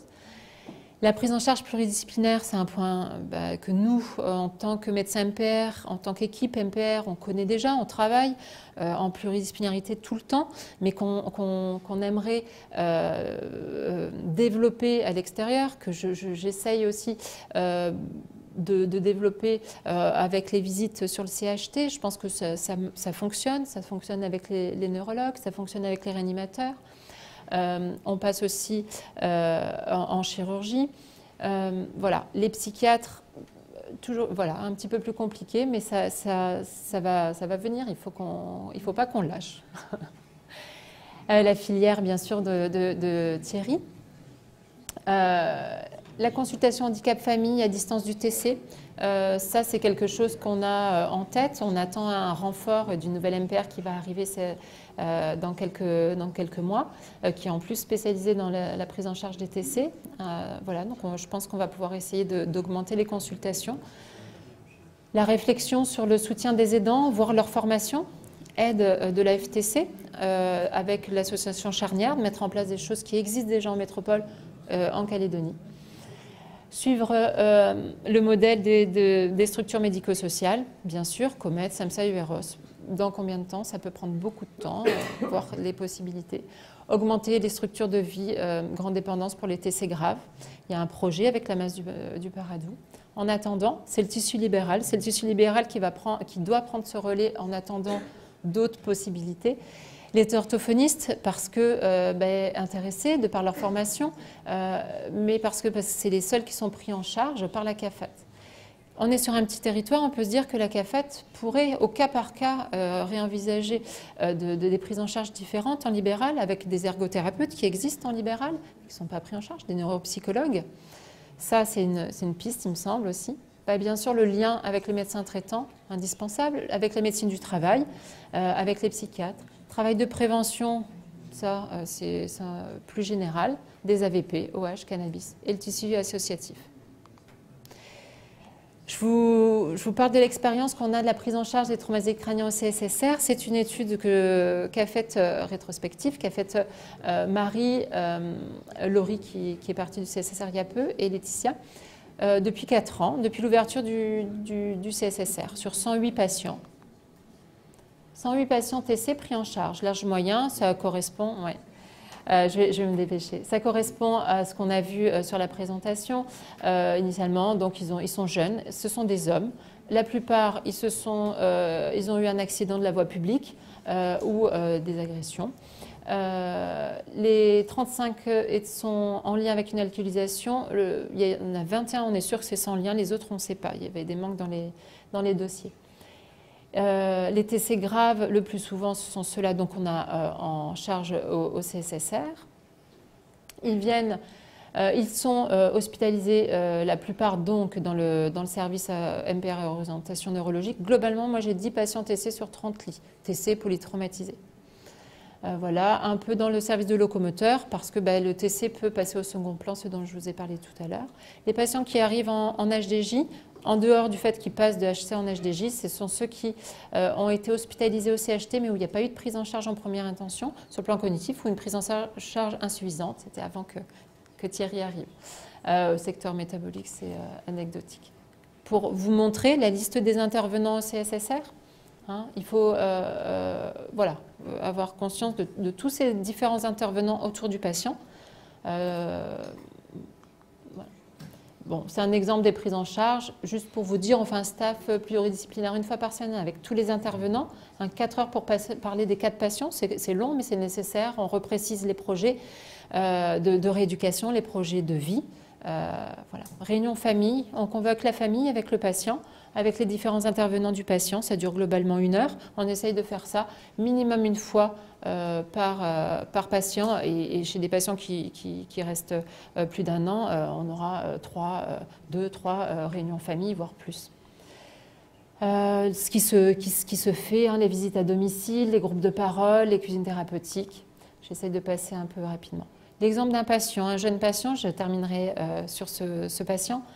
22 ans, il a eu un TC grave, très grave, il y a plus d'1 an, 1 an et demi, dans un contexte de OH, cannabis. On a vu que c'est quand même très fréquent. La prise en charge au CHT, complications multiples avec un abcès cérébral. Là, on peut se poser la question, pas de neurochirurgie à ce niveau-là. C'est vrai qu'on se pose la question. L'état d'éveil, il n'était pas admissible au CSSR dans un premier temps. Donc, on a organisé avec les médecins du CHT, les Vassan, alors au CHU de Nice parce qu'il avait de la famille là-bas, en réanimation. Puis, il est passé finalement rapidement en structure MPR d'éveil, puis en structure MPR au CHU. Il avait quand même des troubles moteurs associés, une hémiplégie gauche, des troubles phasiques, des troubles cognitifs. Voilà. L'évolution est favorable. Elle permet un transfert en dehors du CHU, en structure SSR, à partir de septembre 2018, à 10 mois, quand même 9 mois de son TC. Mais c'est une structure, je vous disais, en métropole, tout n'est pas non plus tout rose. C'est une structure qui n'est pas spécialisée en TC, qui est plutôt orientée pédiatrie et qui prend des patients jusqu'à 22 ans. C'était sa limite d'âge. Avec une rééducation qu'il a eue surtout motrice. Début d'évaluation cognitive, mais difficile au niveau de la rééducation. Des troubles du comportement importants. Ce patient met le feu dans sa chambre. C'est un appel à l'aide. Mais dans une structure comme ça, ce n'est pas possible. La famille est dépassée, la maman, la grand-mère qui sont sur place. Il met le feu dans sa chambre, qu'est-ce qui se passe? Il est transféré aux urgences psychiatriques du CHU de Nice. À partir de là, refus du CSSR de le reprendre, les psychiatres nous disent ce n'est pas psychiatrique, c'est neurologique puisqu'il y a eu un traumatisme crânien. Pas d'indication à le garder. Il est organisation d'un retour à domicile chez sa grand-mère avec une situation qui est très compliquée et une mise en danger du patient avec un appel à l'aide de la famille qui se rend compte que ça ne peut pas rester comme ça.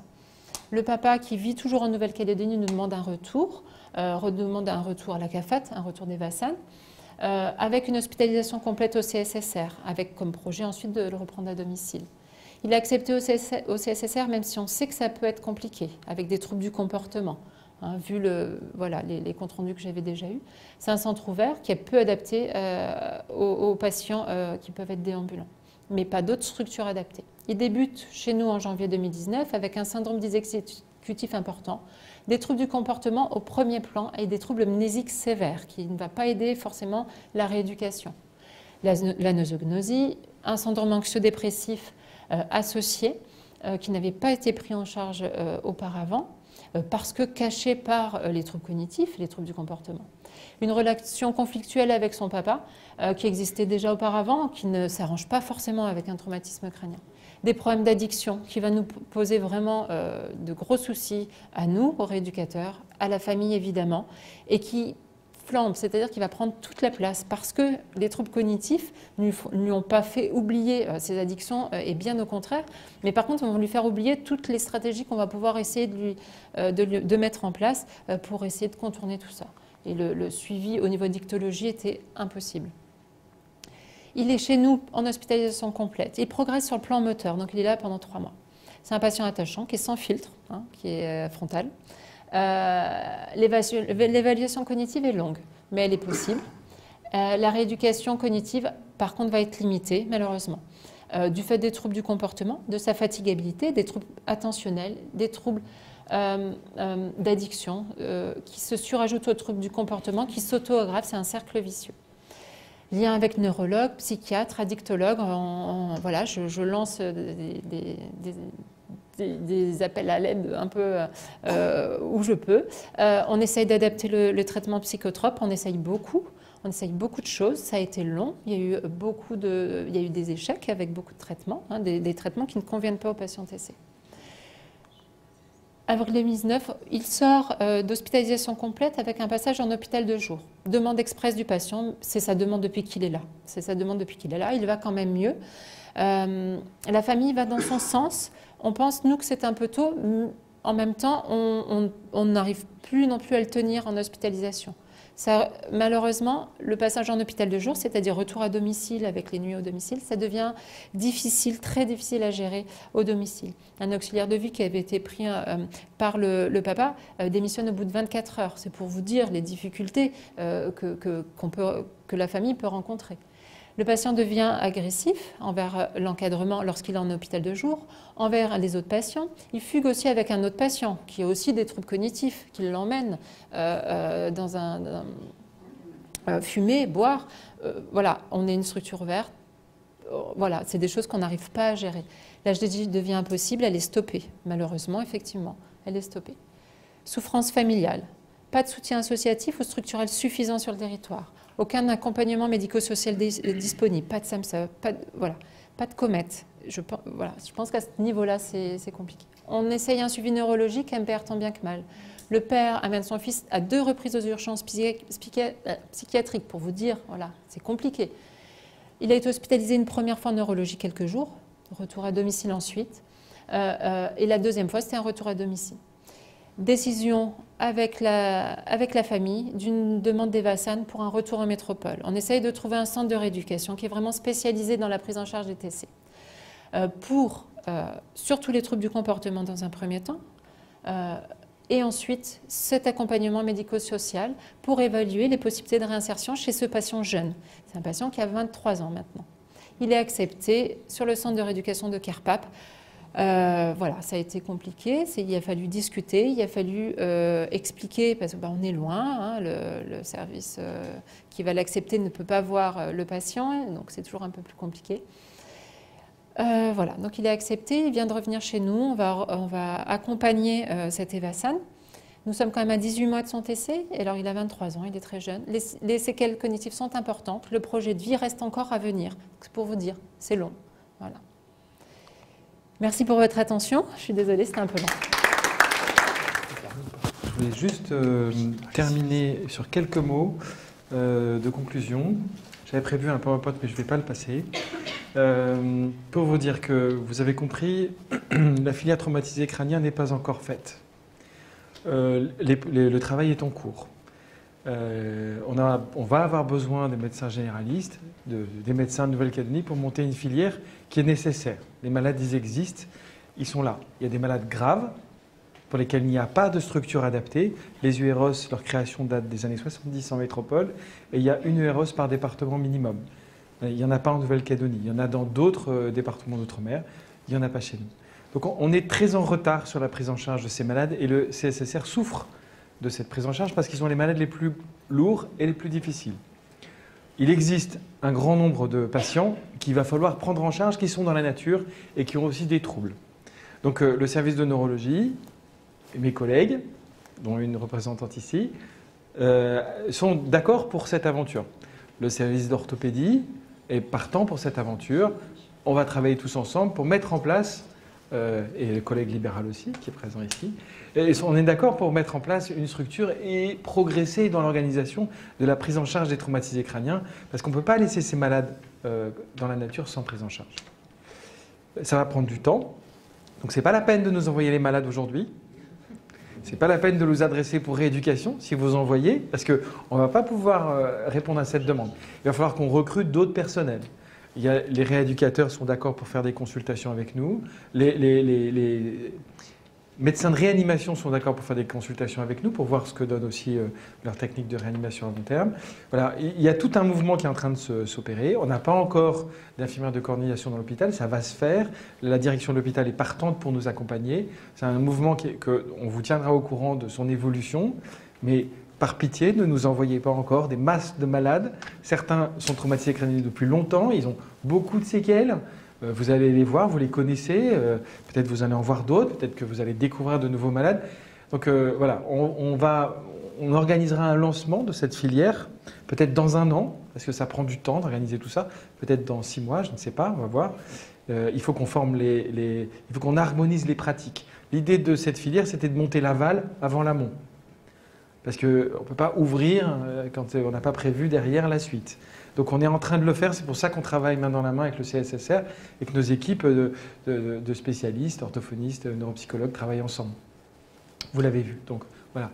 On vous tiendra au courant. Donc c'est une filière il va falloir monter à la direction des affaires sanitaires et sociales pour les convaincre de rembourser ces soins en urgence, faire des coupes-fils pour ces patients. Il y a aussi le problème des patients du Nord. Je réponds peut-être à une question que vous allez poser. Comment faire pour rééduquer les patients qui sont dans le Nord, puisque 99,9% des orthophonistes sont sur le Grand Nouméa.